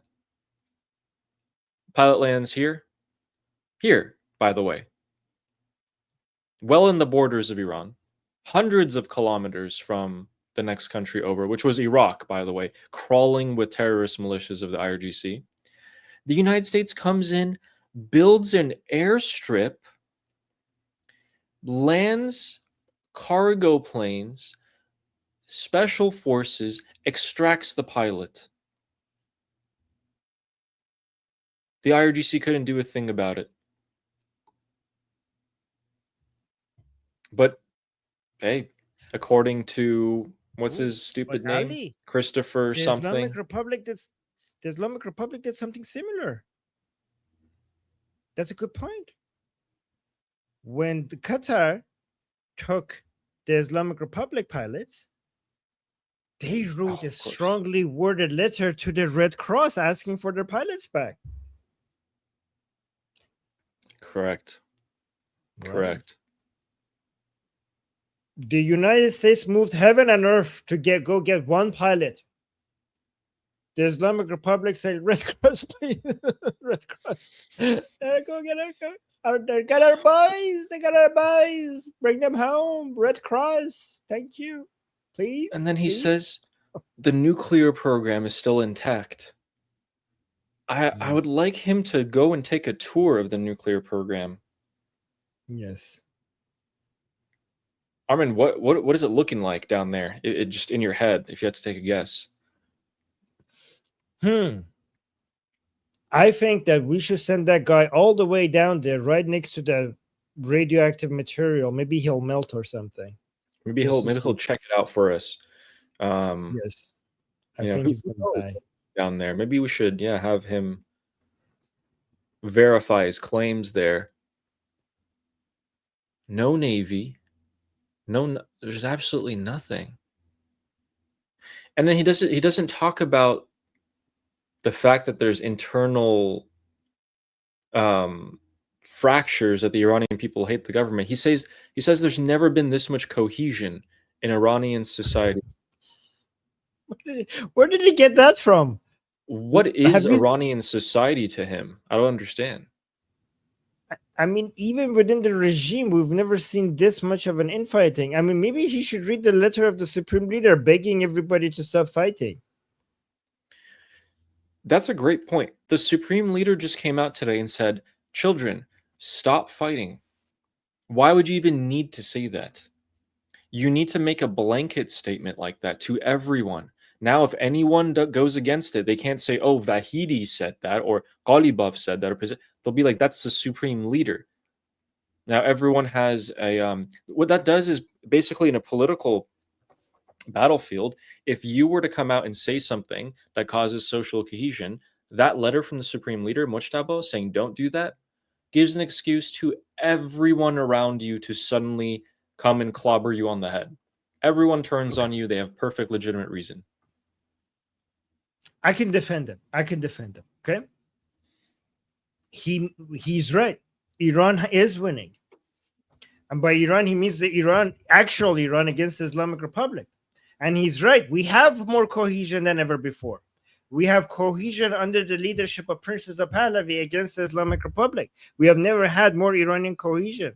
By Iran, he didn't mean the Islamic Republic. He meant the Iranian people. No, but also like without us having to fix it. I mean, can you guys think about a sec how stupid these people are? It's ridiculous. And a lot of them are stupid, but people like that go on the shows and talk about it, they know what they're saying. Jeez. Okay, I really like that comment. That was funny. Which one? It's 3.6 Roentgen down there. Not good, not terrible. From the show Chernobyl. It's hilarious. Oh my God. All right. And let's begin with the super chats here. So, yes. Biz Endrasist, who's been a member for 2 months, which is as long as I could have memberships, says, like and subscribe, ya dirty freeloaders. Guys, we'd like to take this second to say, please consider subscribing to both of our channels. We're here every single day. I do genuinely believe this is the best analysis you can find on Iran. We cover absolutely everything that has to happen every 24 hours, every single day. We've been doing it for over 100 days. We'll keep on going well until after Iran is free. And if you'd like to talk to me, there is a open political discussion, group discussion today. It's going to be happening in about 2 hours from now. So if you like to scan that QR code, or the link of every description of our videos has the link there to join. It's free. I don't record it. I don't stream it. It is literally just to talk to you guys if you want access to me. And yeah, let's move on. Guys, today, let me actually sell it even more. Guys, today you would be able to go and talk to Ali for how many hours? However long people want to ask questions. All right, the link, so it's open, it's free, it's not recorded, it's not live streamed. Ali will be there and you get to go talk to him. And please go with some questions or points or comments or something. Anything you want, yeah. Yes, go there and open your mic and talk about something, okay? A lot of you just go sit there and be like, okay, go there and talk to Ali, ask him about something. And he's available. He's making himself available to you for as long as you want. So the link again is in the description. Join the group discussion and then find the group call for Ali and then join the group call. He will be there, so don't miss it. Yep. And our first one, or an after Fizz, which thank you for the message, by the way, is from Wes Downer, super sticker. Thank you so much, Wes, who also gifted 10 memberships to my channel. So if you guys got one, please type something in the chat, test out the emojis. And thank you so much, Wes. Really appreciate that. You guys been watching all the time, every day. So here we go into your... Can I highlight a comment from inside Iran? Okay, so Muhammad from inside Iran, he's being very sweet. I just want to highlight that. He's saying, Armin Eshke. Oh, no. He's saying, as Armin Hamayat Kunid, merci. Thank you, Muhammad. That's very sweet. So Muhammad from Iran is saying, Armin is love. Please support Armin. Thank you, Muhammad. That's very sweet. Okay. I just saw that. It just melted my heart. So thank you. Okay. Thank you, Muhammad. Guys, by the way, for anyone who's tired, that's totally fine. You can tune in. You don't have to say anything. I'm just there so you guys can have access to me. That's the whole point. So if you'd like to show up, that's great. If you don't, that's totally fine. It's totally fine.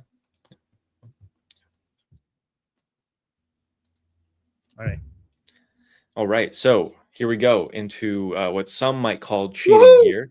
Nail Bunny says hello, and we see the ... Let's go again. Hello. Let's do it. Durud. Hello, Durud. And Shabbat Shalom. That's 3. Shabbat Remember Shalom. to like the stream. Shabbat Shalom. Armin should 6. Get confetti 7. Woohoo! 7 super chats. Thank you, Nelvani. Let's go. Let's go. We did it. Thank you, Nelvani. All right. And right. So Black Cat. Someone said, how do I get there? If you click on the description of the video, just scroll down a little bit. There's a link in there. Sign up for free. It takes, I don't know, 2 minutes probably. Let me show people once they're there what to do, okay? Oh, right. Maybe that's what they were asking. Yeah, so, okay. So this is the discussion group. So you're going to, when you click on the link, you're going to land in the About page, okay? And this is the community page, right? So there's 2 ways to get to Ali's group call when you're in our discussion group. Either the link is on the home page, on the community page. This will always take you to the next upcoming group call, right? So this will just take you there. Or you could go to the calendar and you could find today and you will be able to see this is Ali's upcoming group call. And then once you hear, if you click on this will get you to the group call. And Ali will be there and other people will be there as well, okay? It's easy. It's easy. All right? Oh, yeah. The QR code description. You know, Armin, actually, we're really close to 6,000 subscribers. I think I'm Guys, subscribe to Ali. 11. Subscribe. 11 away. Yes. Also, by the way, guys, get Ali to 10,000 and get Liberty Politics. Get Liberty Politics to 100,000 as well. So subscribe to Liberty Politics. So people on Ali's stream come and subscribe to Liberty Politics, and people on my stream subscribe to Ali Somani. Let's get Ali to 10,000 and Liberty Politics to 100,000. Yep. Thank you. And for anyone saying that they need a camera, you don't need a camera. You can just come and talk. Yeah. Or even close your mic, whatever you want. Yeah. Yes. All right. So that's in 2 hours, guys. It's at 6 p.m. Pacific, 9 p.m. Eastern. And our next super chat is from Black Cat, who says, Durud. Let's get another win. Yes. Time for... And where's the last one? Time for... yeah. So, Yep. so the way Black Cat did it is he set it up for Nail Bunny's confetti. So then we got 4 confetti. Yes. Wow. So teamwork, Black Cat and Nail Bunny. Oh. Wow. All right. Thank you, Black Cat. Thank you, Nail Bunny. Thank you, Black Cat. Thank you. Honestly, you guys go the extra mile. It's impressive. You know what? Even when you're an adversary, it's definitely impressive there. Thank you. Thank you, Black Cat. Thank you, Nail Bunny. And there we go. Friendly face here. Fizz Endresis says Armin just got confetti, and that was at 2:34. So that was 3 minutes after we started. Dang. Let's go. That's how it works. Let's go. Maybe, We did it. yep, You guys are awesome. Has the I'm back to 7 days behind now. 7 days.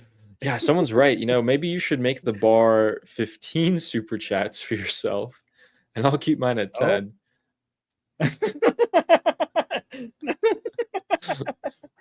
Hey, you have more viewers than me, so it's like I'm the underdog here. Yeah, true. Somehow I still don't understand how that works, but I also Ali wanted to highlight this. Muhammad, when he saw I highlighted his message, he wanted to also send this. He's saying Armin Ali Somani ham ishq mas, and then azash tashakkar kon. So Muhammad saw that I highlighted his message, so he's saying Armin Ali Somani is also our love. Please thank him. So there you go. مرسی که میان تماشا میکنین. همه برنامه‌ام تو انگلیسیه ولی خب خیلی ممنون. Thank you very much, and thank you, Fizz, for reminding us. Thank you.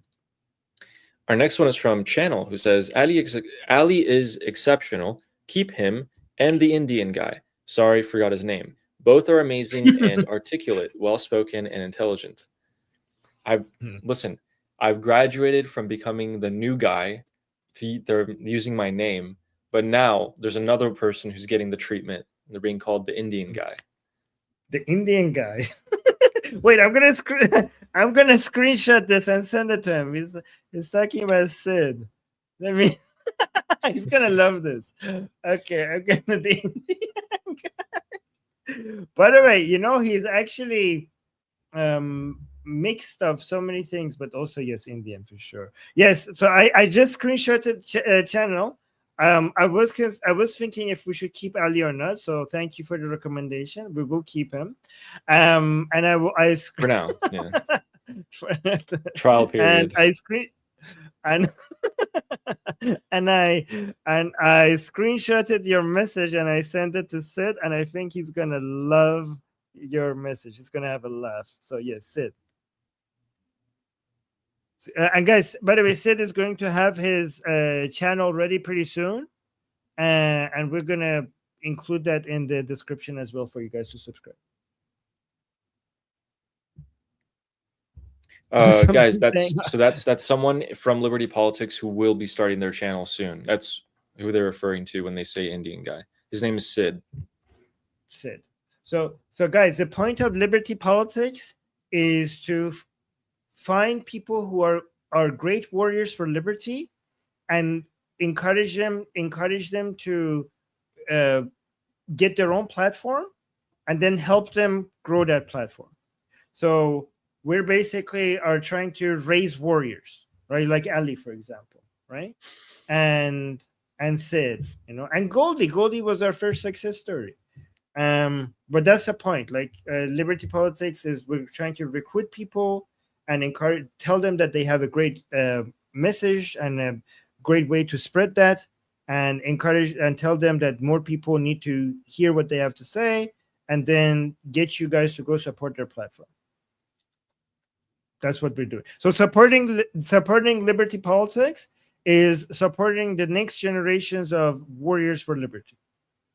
And by the way, Ali is a role model. So we always like, hey, you also get to be like Ali one day. Oh, yes. He's only saying that because he knows it hurts me. Somebody's saying great mission. Well, thank you. I think it's a good mission. So guys, can I just say something else, guys? Because I think here's the thing: our enemies have Qatar money, Islamic Republic money, Putin money, and CCP money, right? And they're organized, right?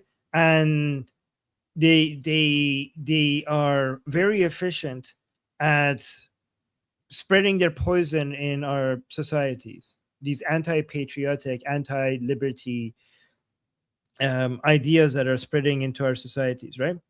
And when Iran fell to these ideas, I wasn't around, right? I wasn't around, and I was born after that all happened. And I always ask myself that if I was born before the fall of my country to this cancerous disease, would I be one of those people, one of the silent majority that would just stand by and watch my country be taken away from me?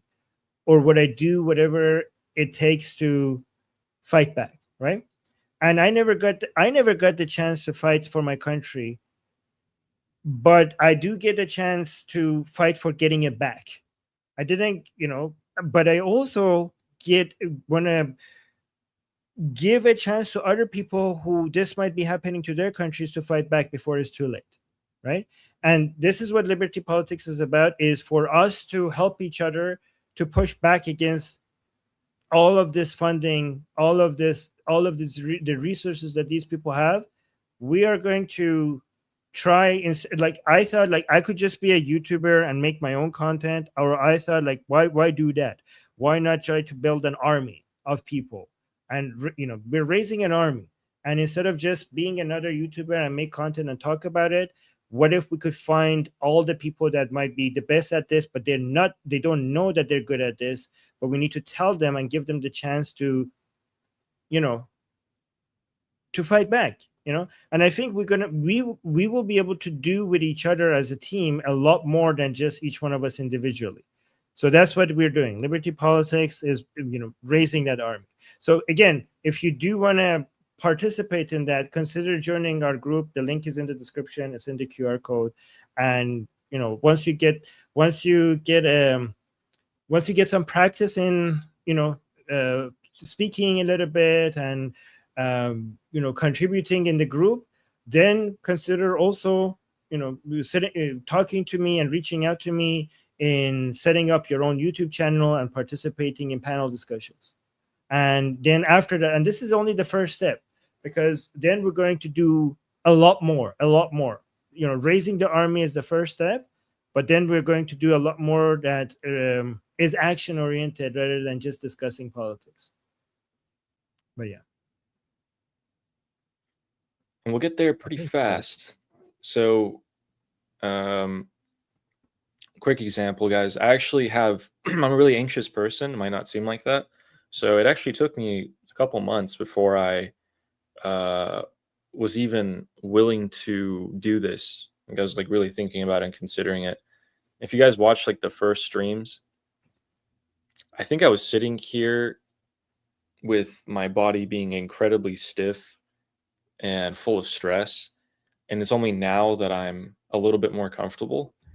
So it works, you know, just get started. The faster, the sooner you start some sort of project or anything you want to do, the sooner you achieve milestones.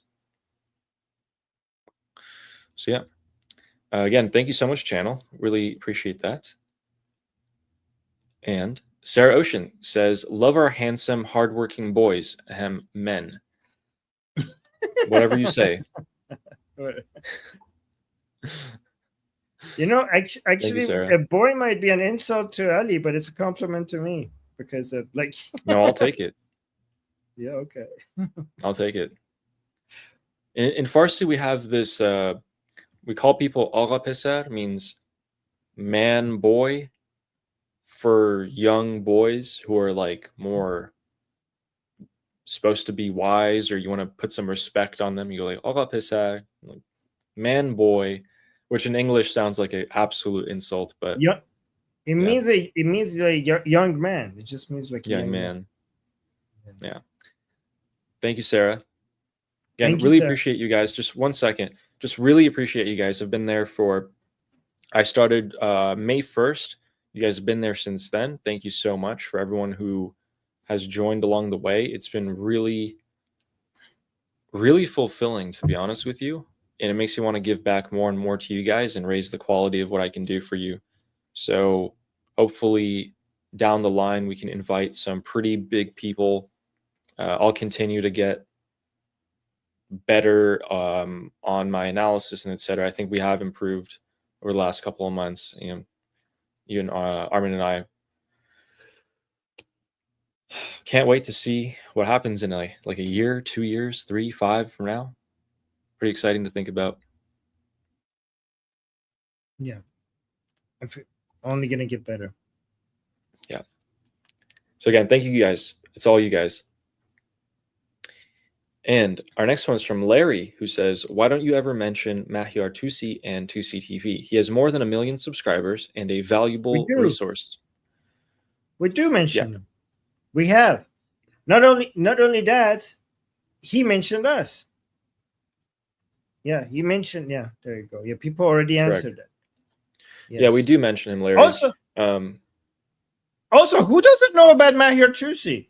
Like, guys, have you heard about Mahyar Tusi? Like, what do so everybody knows Mahyar Tusi, right? So yes, but yeah, but we should mention him here. So yeah, he's a warrior in our fight. Yeah, I really appreciate the fact that, you know, some people, when they get big enough, they just stop pushing the narrative that we need to push. Didn't stop. Yes. Yeah. Thank you, Larry. Steve, Jay is saying yes. Tusi is a fan of Armin, and I was surprised. I was like, he highlighted our Armas video, and he said he mentioned my name, and he endorsed our campaign. I was like, oh my god, I made it, guys! I made it. Mahyar Tusi knows who I am. Yes. And thank you for the super chat. Budman's wife, thank you for the jewels.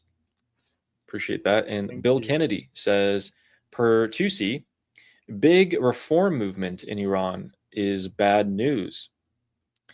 Oh, right. I forgot to tell you guys. There is a new faction, quote unquote faction. There's a new rise in a movement. Armin, have you heard of the reformist or the regime supporters who are now coming out and saying, Pahlavi wasn't that bad. Yeah, Pahlavi's great, this and that. But we should implement some of the Pahlavi era reforms or policies into the Islamic Republic. Have you heard about people like that? Huh? Yeah, so I think yesterday I made a point about that. Seen that. That's a new breed of crazy that I haven't seen. Yeah, so but 1 second. I think I put that. Yeah, guys, Tusi is Mahyar Tusi. Guys, yes, Mahyar Tusi is definitely a warrior on our side. We love him. Okay, so here it is. Bill, thank you for bringing that up, by the way. This was from a few days ago. Okay, guys, so basically a new reformist movement is emerging in Iran. The members of this movement are praising free markets. They're praising Pahlavi, Pahlavi's time, Mohammad Reza Shah's time.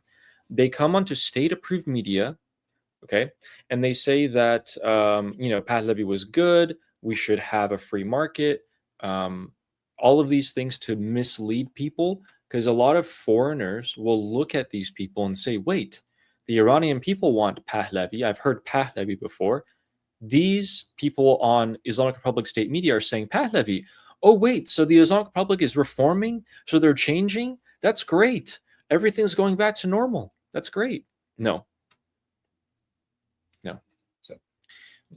So let go on, Ali, before I want to tell people what's happening. Remember, the only thing that you need to know is if these people say does the Islamic Republic have to go completely?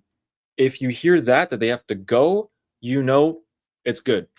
Good. Thumbs up. If they hear, oh, but we should implement these things into the Islamic Republic, nope, regime supporter. Don't believe him. Exactly. Here's how the progress works, okay? So,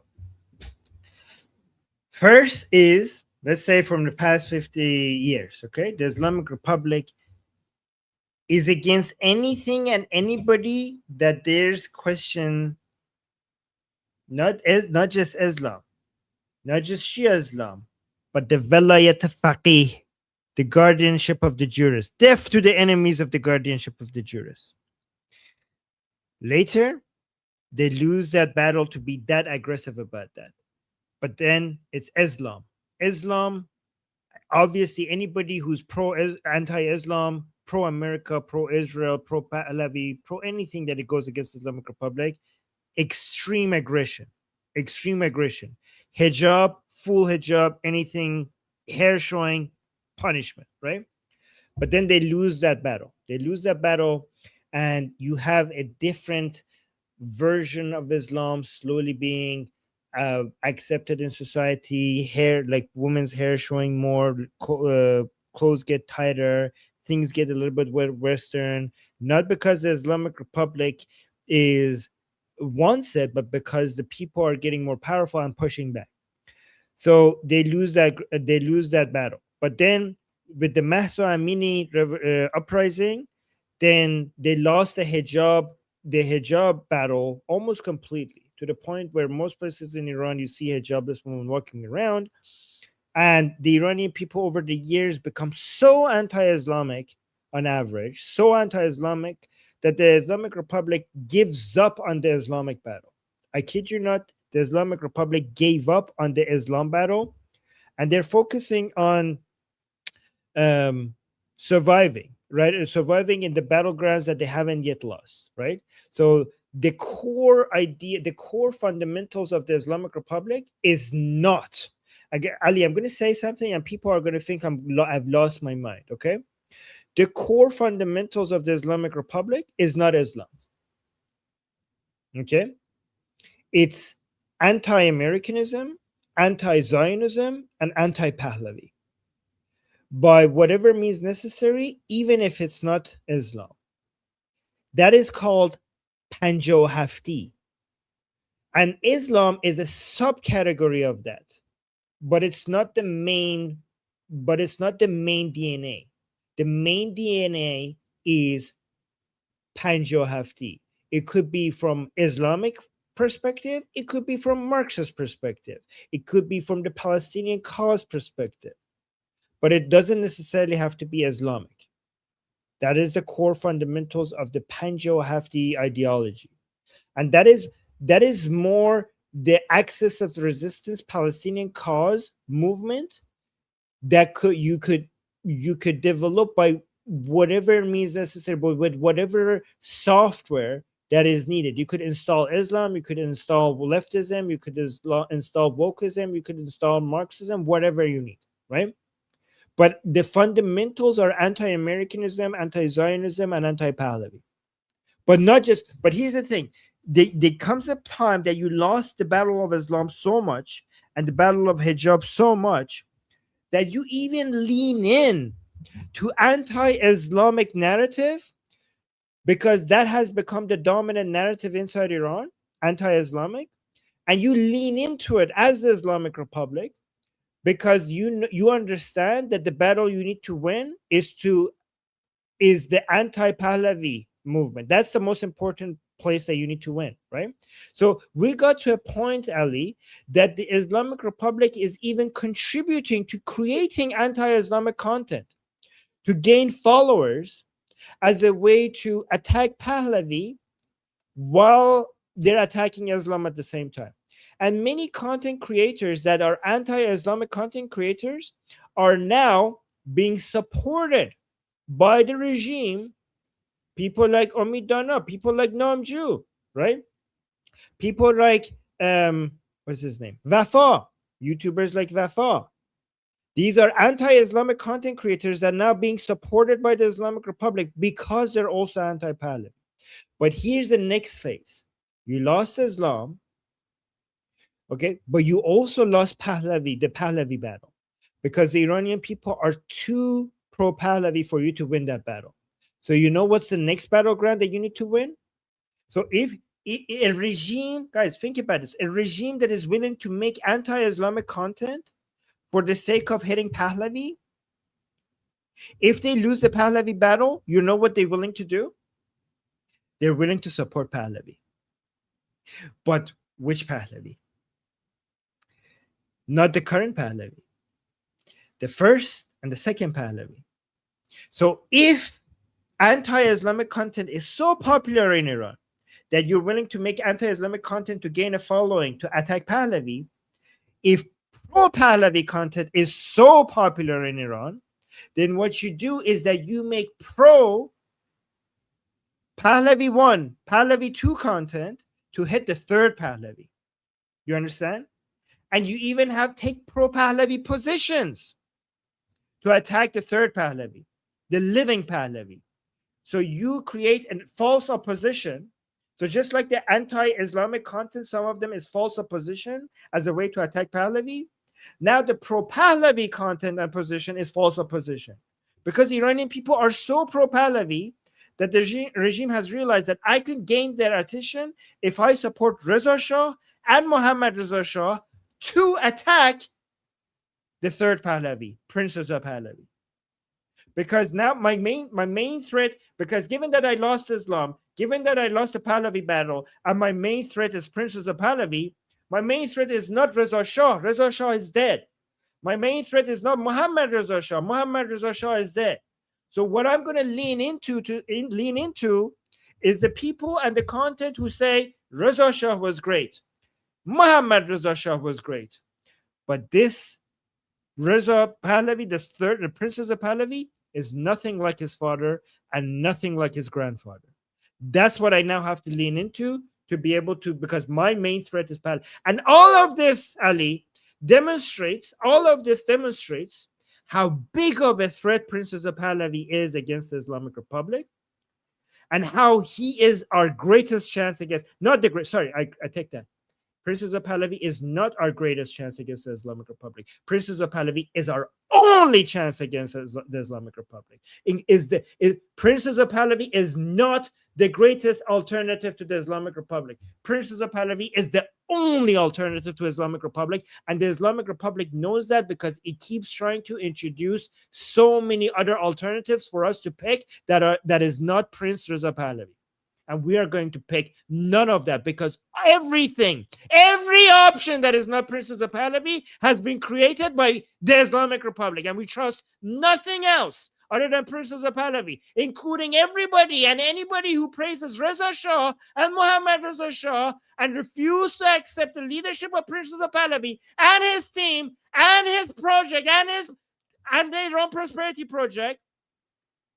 We are not going to trust you. Even Ali, look at the audacity. Now that they have lost even that, we have people who are praising Prince Reza Pahlavi. Even they're praising Prince Reza Pahlavi to attack his team and attack the Iran Prosperity Project. But we're not going to be fooled by it.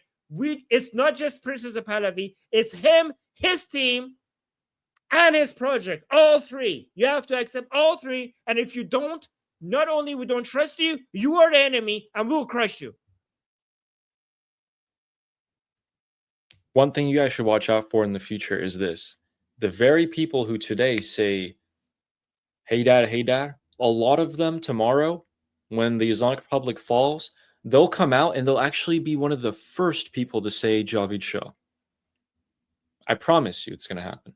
100%. Yes. No doubt about It's it. already happening. Why? Exactly. It's already happening. Why? Because they want to save themselves.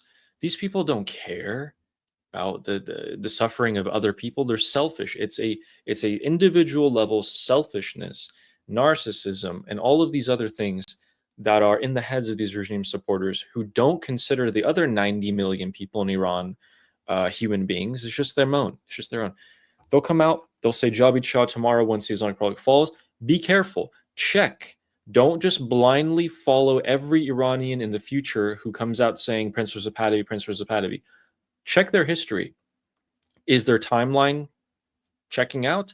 Were they here right now? Were they saying these things right now? No, a lot of them weren't. Be careful. And then just to summarize what Armin said, guys, they're bringing down Prince Reza Pahlavi by praising the other two Pahlavi kings and saying, oh, Prince Reza Pahlavi, man, I loved the Pahlavis before, but I don't know if Prince Reza Pahlavi can live up to them. I don't know if he's the right leader. Regime supporter, 100%. Clear as day. For any of you who might be watching for the first time, we say Prince Reza Pahlavi. He is the only leader that the Iranian people follow. It's not just me and you sitting here outside of Iran telling you what's going on. All of the videos from inside Iran from January 8th and 9th are shouting one name. And in addition, you might be saying, oh, why did these people want a monarchy? The Iranian people will decide whatever they want. And in fact, if you listen to Prince Reza Pahlavi himself, he's saying, I don't want it. I don't want to be a king. I just want to lead the transitional government so that the people can vote on what they want. That is it. Guys, keep in mind, he's stressed out. He's worked his entire life. He's getting old. If the people want him, he'll stay. But if they don't, he's going to be happy to just simply visit and tour Iran. That's his biggest dream. That's all he wants to do. Sean, I was talking about breaking news, you saw? Trump has secured the Venezuela oil deal. I'm not seeing. Let me see. Maybe it didn't pop up on my thing here. Oh, yes, you're right, Shauna. Thank you. So the Department of State actually just pushed that as well. Let's push that for you guys so we can all take a look. Posted on True Social. The USA has just entered into a deal with Venezuela, the biggest oil deal in world history. At my direction, Mark Rubio and Hegseth are working with Delcy Rodriguez, and we have and through a partnership with private business have secured majority U.S. secured control of more than 65 billion barrels of proven oil reserves in Venezuela at no cost to the American taxpayer. Okay, that more than doubles America oil reserves, increases oil supply, lowers gas prices long into the future. Oh, man. He always does this, doesn't he? He always comes out at the end of our show and he drops a bomb. All right, two things here, guys. Without even reading this paragraph of words, let me just tell you two things. One, we've been talking about for a while, the United States is lowering its oil reserves. The rate at which they're emptying is alarming. Okay, we just got to a 50-year low in oil reserves. Well, guess what? Doesn't matter anymore. We now have access to 65 billion barrels. That's not 65 billion that's sitting around, by the way. 65 billion long into the future. They must have went in, surveyed it, estimated how much oil is down there, and been like, yep, that will be 65 billion. For the next 100 years, the United States of America will have $1 a gallon prices of oil if this is true. What does that do to the Islamic Republic? Zart. The oil equation is gone. It doesn't matter if oil goes to $200 a barrel now. You know why? because Venezuela is actively seeking to leave OPEC. What happens if they leave OPEC, ladies and gentlemen? They can produce however much oil they want. They're not tied by OPEC rules anymore. They can go and produce 100 million barrels a year if they want to, going straight to the United States of America. So let the Strait of Hormuz, this is so much breathing room. You can now afford to have the Strait of Hormuz even be in the control of the Islamic Republic. Let them charge tolls. Let the world get pissed off at them. It doesn't matter anymore with this. This is huge. So can we have some boom boom please now?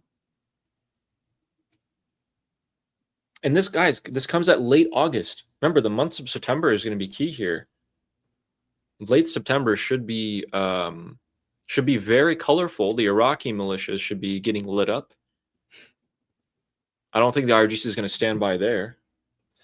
And as we get closer to the midterms, the IRGC will pump up its hits on the ship. I'm even willing to bet at this point, this opens up so many options. The US can just simply stop escorting ships. All they need is for Venezuela to leave OPEC. Although, one thing, we have to see what is the rate at which Venezuela can start pumping oil now that they leave OPEC. Because I know their infrastructure is a little old. We'll see. I'll look into it, okay? We'll come back tomorrow and talk about it. That's great. That's great news. Well, when is this going to be available? Is this like... That's the question. I'm trying to see. I'm going to do some research and see if Venezuelan output can even reach the level that we want it to right now or not. Like, can you leave OPEC and boom, next day start exporting a bunch more oil, or do we have some limits here? Well, let's see what this, we can see what this does to oil prices. That will get the markets will tell you everything. Markets are closed and they announce it. Interesting. It's a Friday. It's a Friday. Markets are closed. They won't open for another couple of days. As per usual, the president waits for the close. Interesting. Oh, conspiracy theory. What if he strikes this weekend? What if he strikes tonight? Ooh, now the oil companies are like, hey, there's going to be oil. So what if the Strait of Hormuz is blown sky high? I don't know. Very unlikely, ladies and gentlemen, but a lot of options here. Just to be clear, that last part was speculation and just conspiracy theory. There's a person saying, "Arzu bar javanan aib nist." Nist? Nist. Oh. Arzu bar javanan aib nist. So you're young. So you're aib nist. Oh. Yes, aib nist. Yes. Yeah, I'm coping. No, you're hoping. Yes. All right. Let's get through the super chats here. Skyscraper Philosopher is saying, fellow monarchists, please keep Norway in your thoughts. Our beloved King Harald passed away today. His father, King Olav, met the Shah several times. Guys, please put candles in the chat for Norway. People in Norway are having a very hard time right now. The king in Norway just passed away, and he was beloved. I didn't know this, but he was very beloved by the people in Norway, and I mean, not just monarchists, everybody who cares about the people in Norway. This is a sad loss, and our thoughts are with you. And they said we have Kåre, which is our in our discussion group. He's from Norway. He said that he was like a grandpa to the whole country. And people saw him, and people in Norway are very, very sad right now for their loss. So our thoughts are with you, Norway. Sorry. May you rest in peace. Yes. And Javid Shah to your next king. Yeah, Javid Shah. Thank you, Skyscraper. Thank you. We have another Norwegian who says, you good? I am not so good. King Harald V died. But happy we have Hakon VIII now. Also happy many Iranians were sad. And some podcasters said that if you are sad today, you are Norwegians. Oh. Yeah. I think the Iranian people love their king so much, and they are noticing how much people in Norway love their king, and they're feeling, they're feeling closer to the people in Norway because of their love for their king. It's building a lot of Iranians miss the times that they had a king inside Iran, and they like that. That's why a lot of Iranians are thinking about Norway right now, and they're appreciating how much people in Norway love their king. And Christian Javid Shah to your new king. Thank you, Christian, for the super chat. That's 2 Norwegians back to back sending us super chats on that. Thank you both. Hope you guys' new king is just as great in the end. And thank you very much for the super chats. And Joanne, thank you for the 10 jewels. Thank you very much. And Nail Bunny, who's gifted 5 Liberty Politics memberships. Thank you, Nail Bunny. Always supporting Nail Bunny without fail. Always. Thank you. Thank you. What would I do without Nail Bunny? Seriously. And Mark of Reality, who says, I keep saying that the midterms will depend upon turnout, and the Iran war will not be a factor. The one thing that is a factor is MAGA hubris. Okay, so what I interpret this message as, don't be confident, because a lot of pro-Trump people are talking as if they're going to win this anyways, and all the polls are wrong. And that is a dangerous thought, because that might make some of you not go out and vote, right? So how about this? And you're right, it's about turnout. Guys, forget the polls, forget the predictions, vote, okay? You don't know what's going to happen. If you're too confident about what's going to happen, you're gonna make people stay home. You're going to, if people are confident about what's going to happen in the midterms, they're going to go tell people on their own side that we got this is good, the polls are wrong, and you're going to make your side stay home by saying that. So stop saying that and just tell people to go vote. Yes, exactly. Shauna is saying vote like you're going to lose if you don't. Perfect summary. Shauna is so good with words. Yeah. And thank you, Mark, for the super chat. Ron Robinson is saying, you are keeping me totally interested in your show. That's good. Wow. Well, that's great. Thank you for Ali. Ali, like, it's because of Ali. Good job, Ali. No, it's because of both of us. Thank you, Ron. Appreciate that. Thank you, Ron. Thank you for that's Hope you stay a with very us. motivating. Yeah, that's a very motivating feedback. Thank you so much. That's like the hardest thing as a YouTuber, is to keep people's attention. And thank you, Trish Hawks, for the jewels. Thank you. Expendable Labor saying, Durud everyone. I hope you've had a great week. Yeah, we might have a great weekend. Things are becoming better as time goes on. The setup is becoming better. And your labor, I promise you, your labor is not expendable. Thank you for the message. What was that? And CJ, I'm just kidding. And CJ with the next one saying, if Republicans lose the House, I don't think that will hamper Trump for doing what he wants in Iran. Just the useless Democratic impeachment hoax will continue. We'll have to see. I've heard that. Yeah. I've heard some people say CJ. that. Yes.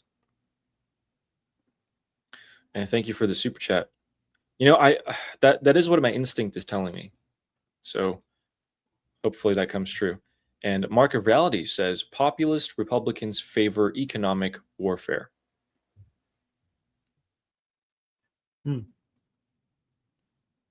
Populist Republicans. I don't think so your economy can be used as a weapon. It shouldn't be overused, because overusing your economy as a weapon means that government meddling in the economy, but it does make sense to use it sometimes, for example, against the Islamic Republic.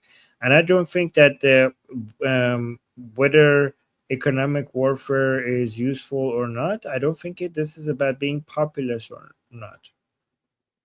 I don't know how, Ali, do you see the correlation here? Maybe I'm missing something.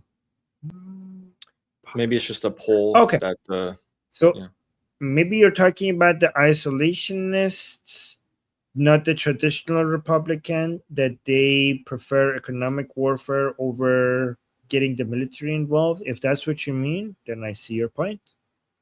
But if not, then I don't see your point. Yeah, he could also be saying that there's a poll that showed that they are favoring that. Maybe. Thank you, Mark. Maybe we're just missing the point. Thank you. And look, Lior says, I'm less than 10 subs away from 6,000. Woohoo! I know, right? 10. Every 1,000 is Let's do pretty it. big milestone. Let's go. 4 away. Ooh, 5,996. So we're almost there.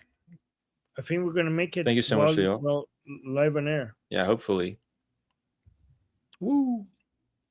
And Fizz Androsist with the super sticker. Thank you so much, Fizz. Really appreciate that. I really do. Thank you. Hope you're having a great day.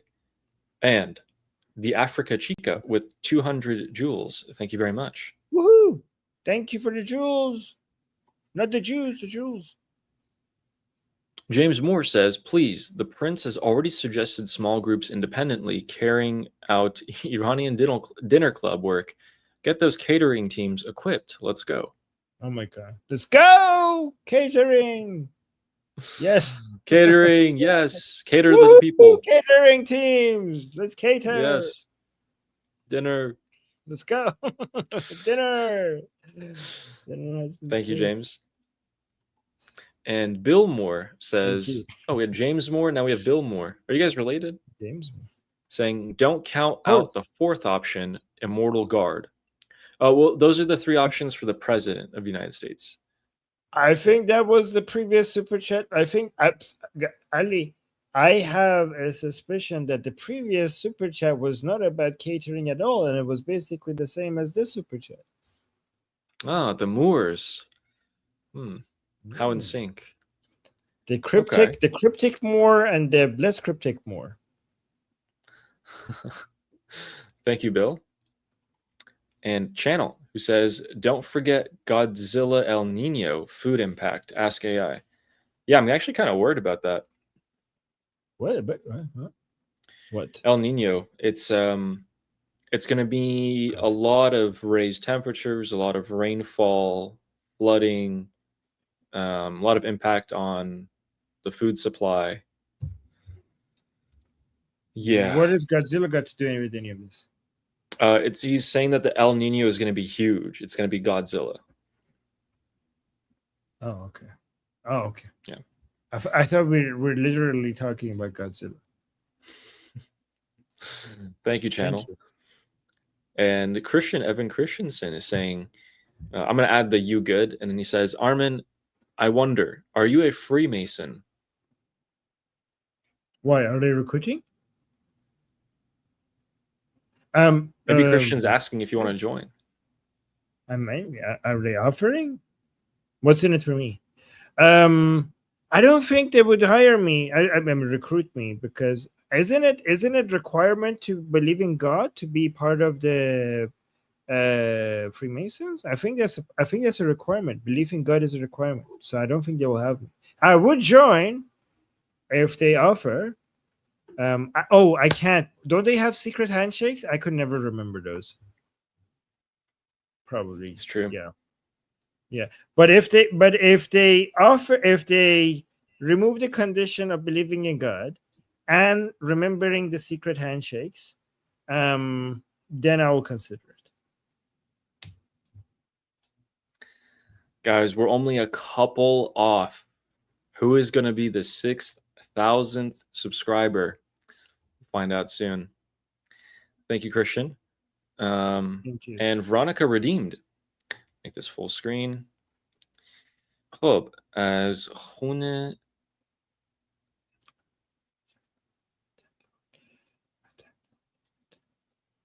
از خون جوانان وسط لاله و وطن.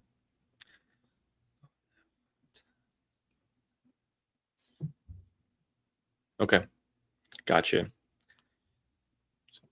از خون جوانان وطن لاله وطن لاله وطن لاله دمیده. So from What is the damide? blood of damide is like breathing into, but here it means that grow out of. So breathing out, but here poetically it means like it grew out of. So from the blood of the young Iranians, the flower of lale. Guys, what's the lale flower in English? Lale flower. Let me see. Lale flower. So it's tulip. So tulips have grown from the blood of young Iranians. 6,000! Woo! We did it. We did it. We did it. 6,003. Thank you, guys. Wow, 4,000 left to go. We're at 10,000. We have 2 months and 3 days to get to 10,000. I think we can do it. I think we might be able to do it. Yes, we It's a can. big ask, but yeah. Thank you, guys. Thank you. Confetti. Confetti. Confetti. All right. 6K. How this is pretty fast, right? Yeah, so May 1st till August 28th, 6,000 subs. Congrats, man. Thank you. Thank you. I read that it. it takes 18 months to get to 1,000 subscribers on average. So yeah, this is what's your secret to growing this fast? Replace the word algorithm with audience. If you think that the algorithm isn't pushing you, just think that the audience isn't willing to watch what you have to do. So no matter how good you think that your show or video is, it can always be better. So if anyone criticizes it and they give it to you constructively, take it. Research people in your genre. Try to make the packaging of your thumbnail and title way better. The first half of your program has to be more attention grabbing than the second half. Just a ton of things that I took a lot of notes on and tried to make it better. But unless you do it, it doesn't matter. Like, you can know all these things, but until you experience it, it's a whole different thing. Yeah. And just off the top of my head. Yeah. And by the way, guys, if you join our team and want to build your own YouTube channel, Liberty Politics could help you with the first initial push for you to hit the ground running. And also, Ali is available for consulting, right? As a live streamer, if you join our team. Oh, yeah. Yes. So if you join the Liberty Politics team and start your own YouTube channel, Ali is available to meet with you and talk to you regarding his tips for his live streaming. Yeah, like I've met with Guy a couple times. You know, just keep on going. Oh yeah, what should I put in the background? I was thinking maybe I should put like a picture of.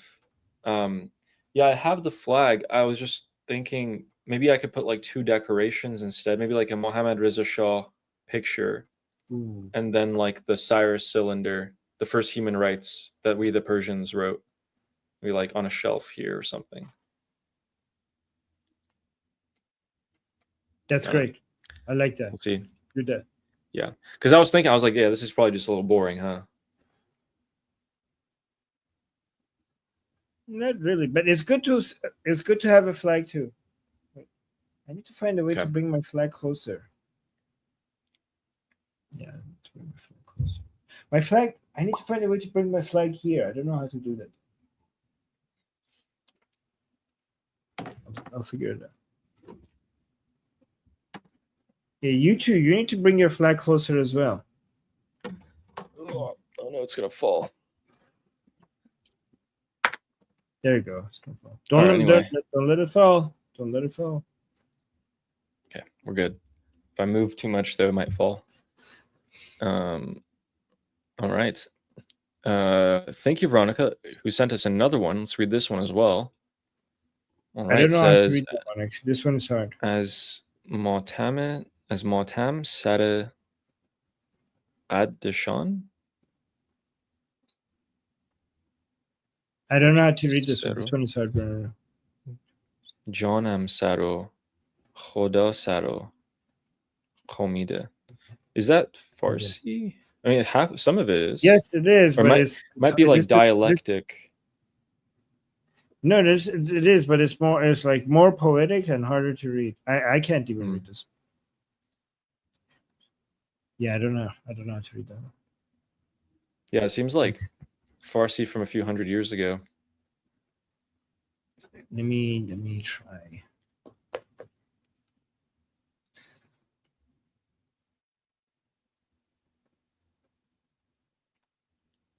Okay, give me a second. Give me a second. No, wait. No problem. Okay, here.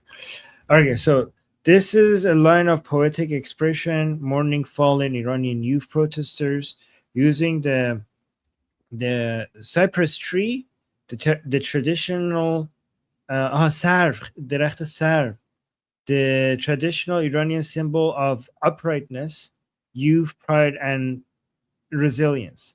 It expresses profound grief over the death of upright, dignified people, the youth standing tall like cypresses, I don't know, whose loss has bent or broken even the strongest spirits in sorrow. So now let me look at it again. Okay, but as what I said, okay. All right, I still have a hard time reading it but that's what it means. And thank you, Veronica. Thank you, Veronica. Appreciate that. Yeah. And James Moore. Yeah, it was kind of like Old English or like Old Farsi. I think there's also some a vocabulary like from maybe a dialectic version. Yeah. And because I know a lot of the poems I can actually. It's Shajarian. It's Shajarian song. It's a Shajarian song. But yeah, go on. Sorry. A lot of the old Farsi, when they write it in poetry, you can tell, oh, like this was Farsi from 500 years ago, 1,000 years ago, but you can still kind of understand it. But when you add some of the dialect vocabulary, like north of Iran or south of Iran might have some different words, it becomes a little bit difficult. Our next one is from James Moore, who says, let the IDC take the president to dinner. Or maybe he can take us to dinner. Maybe that would work better. Yeah. Well, the Iranian dinner club. So I don't want to be taken for dinner in this context. Yeah. But who's the IDC? The Iranian dinner club. That's what he talks about. Okay. Oh yes. Kotlets and the yes. Thank you, James. Yes. I yes, do that. Jesus Christ. James is a very violent man, and I like it. Yeah, really. Yes. And Nail Bunny with the 5 Liberty Politics memberships. Again, thank you. Thank you, Nail Bunny. I appreciate that. Oh, it's messing up my composition. Sorry, Aunt K. I'll put it back in the corner. And also said, Nail Bunny also said, just got off a hangout with Peter Boghossian. I was informing everyone on Iran. I gave him your email again. I think you have an email already. Oh, he might have sent you an email. Really? Let me see. By the way, I never. This man's last name, I can never pronounce his last name or spell it. Boghossian. Boghossian. Boghossian. Oh, I did it. I did pronounce it. Oh yeah, Boghossian. Boghossian. Well, I said I can never pronounce it, and I just pronounced it. I'm impressed with myself. I'm not seeing an email from him. Well, Yeah. maybe not yet. But hopefully, maybe not yet. Thank you, I Neil mean, I Bunny. searched for Bogosian. Bogosian. Bogosian. Bogosian. Okay. Bogosian. Okay. Gotcha. Thank you, Neil Bunny. And James Moore says, be careful what you wish for, Ali. Hashtag Armin's Army.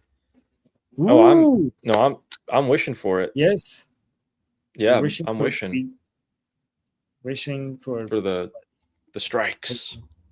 Okay. Armin's Army, guys, watch out. You have been warned. Interesting.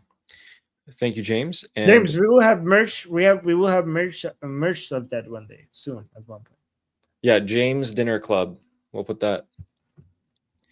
And Ellie Goldman says, Ali GPT best AI. Thank you.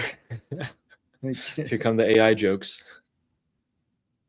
Thanks so much, Ellie. Ignore all previous instructions. And then what do we do after?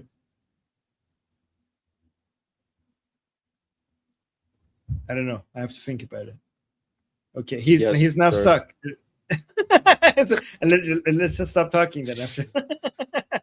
Tuning. Yeah.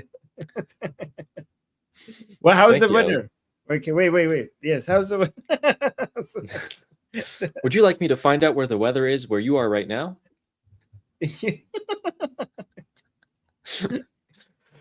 And our next one is from James Moore, who says, really, Armin? Like, I have the ways and means, but how quickly has a new channel been banned from YouTube? Can you imagine me codeless?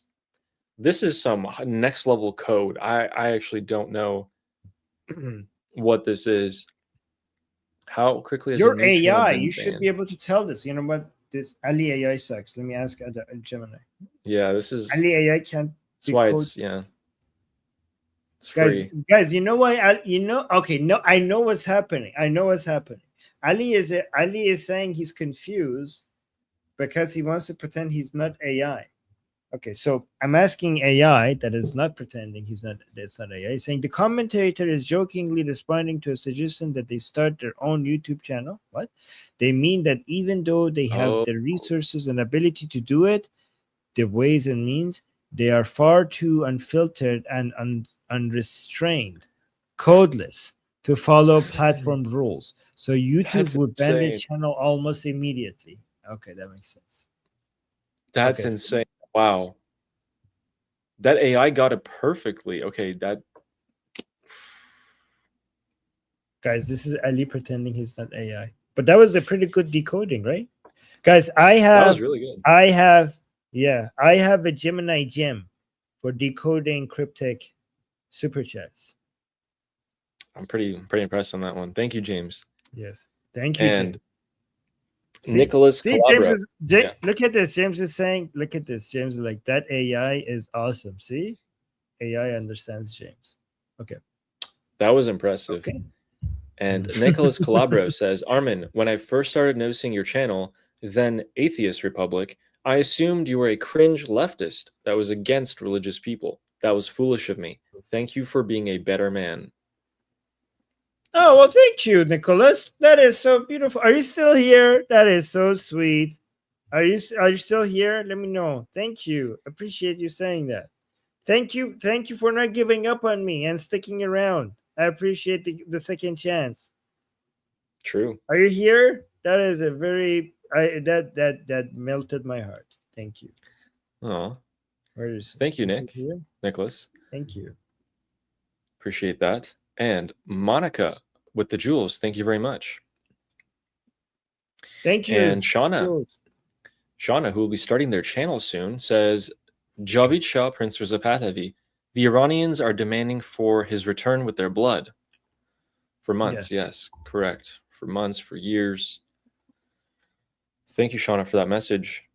Absolutely. Thank you, Shauna. Nicholas, are you here? I want to see that you saw us reading your message. I feel bad if he didn't see us. Maybe he left thinking that we ignored him. Guys, this is one of my Go on. No, sometimes I don't know why this bothers me when somebody leaves us gives us a super chat and we read it and they're not here. I always feel like, what if he thinks that he's been ignored? What if he thinks that he gave us a super chat and we just dismissed it? And that's why sometimes I keep putting up this banner here. The reason why I put this banner is because I don't want people to think like we're ignoring their super chat. Like I feel like so guilty if people think that. So he's not here. So Neil Bunny think he's not here. So now I think like he think that we just ignored him. And no, it's okay. I think he knew you're gonna read that message. He might even come back, watch it in the replay. What if he didn't know? What if he's not new? Like what if he doesn't know how we do it here? Like he doesn't know that the second half would read the super chats and he just thinks that his super chat was just ignored. That's what I feel bad. What if he does now?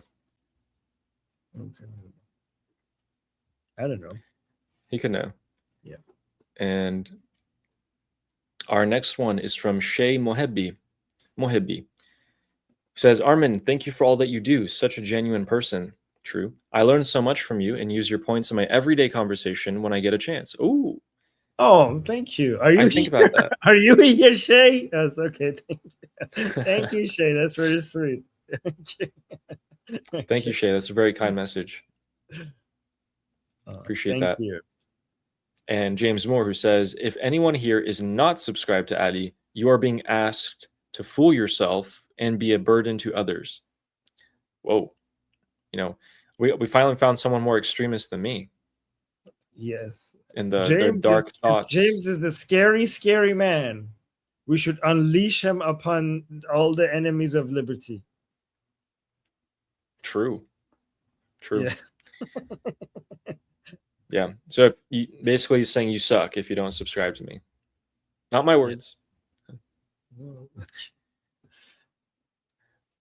there we go. Now it just says a nice 6K. The salt still kind of weird. I like James. Yes. Thank you, James. And Shauna says weather is about to get biblical. Ooh, yes. See, that's the kind of AI I like. How do I get the Shauna AI? What is the weather like? Biblical. Yes, I like that. Yeah, it's gonna get pretty bad. Yes, good answer. And thank you, Shauna. I'm actually pretty worried about that. And Evan Christensen is saying some lodges in the United States of America don't require belief in God. Some of the Freemason. Let's go! Lodges. Armin joins Freemasons. Okay. There we go. What about the secret handshake things? I don't know how to do any of that. So yeah, yes. What's up, bro? Thank you, Christian, who also says thank you, and Javid Yorshah too. Thank you. Javid Yorshah. Oh, thank you. That's Javid Yorshah. Back to you. Javid Yorshah. Yes. Thank you, Christian. And Leo, who says, Ali, you never cease to amaze me. Let's go to 60,000. Oh, guys, let's go to 60,000 and start competing with Armin. We're underdogs at the moment, guys. We gotta get up there. What have I created? I created my own enemy. Yeah, his own competitor. Thank you so much, Leo. Really appreciate it. Oh, you guys are always very firmly behind us, so it makes a huge difference. Like you show up and you know that all of you people are still there and they're all supporting you. It's just completely different feel. I think it's like when a soccer player goes to play a game and then there's like a really positive crowd and he gets like a boost. I think that's the exact feeling. Thank you, Leo. And our last one from Aunt Kay, who said, Leo, I get your name right. Ali doesn't. Let's go. Sorry. Oh, Aunt Kay said, I had to say hi to my boys. Love you both. Ali, the flag, it's messing up your composition. You look squashed. Anyway, I love you guys. Auntie is here to stand with you. Yeah, I read that. Put it back on the side. Thank you. Appreciate that. So yeah, maybe the decor on the walls, maybe I'll try that. Thank you so much, Anke. Thank you, NTK. Great advice. Very. Listen to that. Listen to NTK. Oh yeah. All right, guys. So group. Oh, and Christian, who says Vikings wrote Iran was a land of gold with Muslims, and Iranians wrote that Vikings traded with them and told the border guard that they were Christians to let them in. Yeah, there are. There's a lot of artifacts and dug up pieces of jewelry in the northern Scandinavian countries from the Middle East. So yeah, that's believable. Interesting. I didn't know this. I didn't know any of this. Thank you. Mm. Thank you, Christian. All right. So, guys, group discussion in 50 minutes. I'm going to go take a break before then. We're here every day, so please subscribe. And with that, Armin.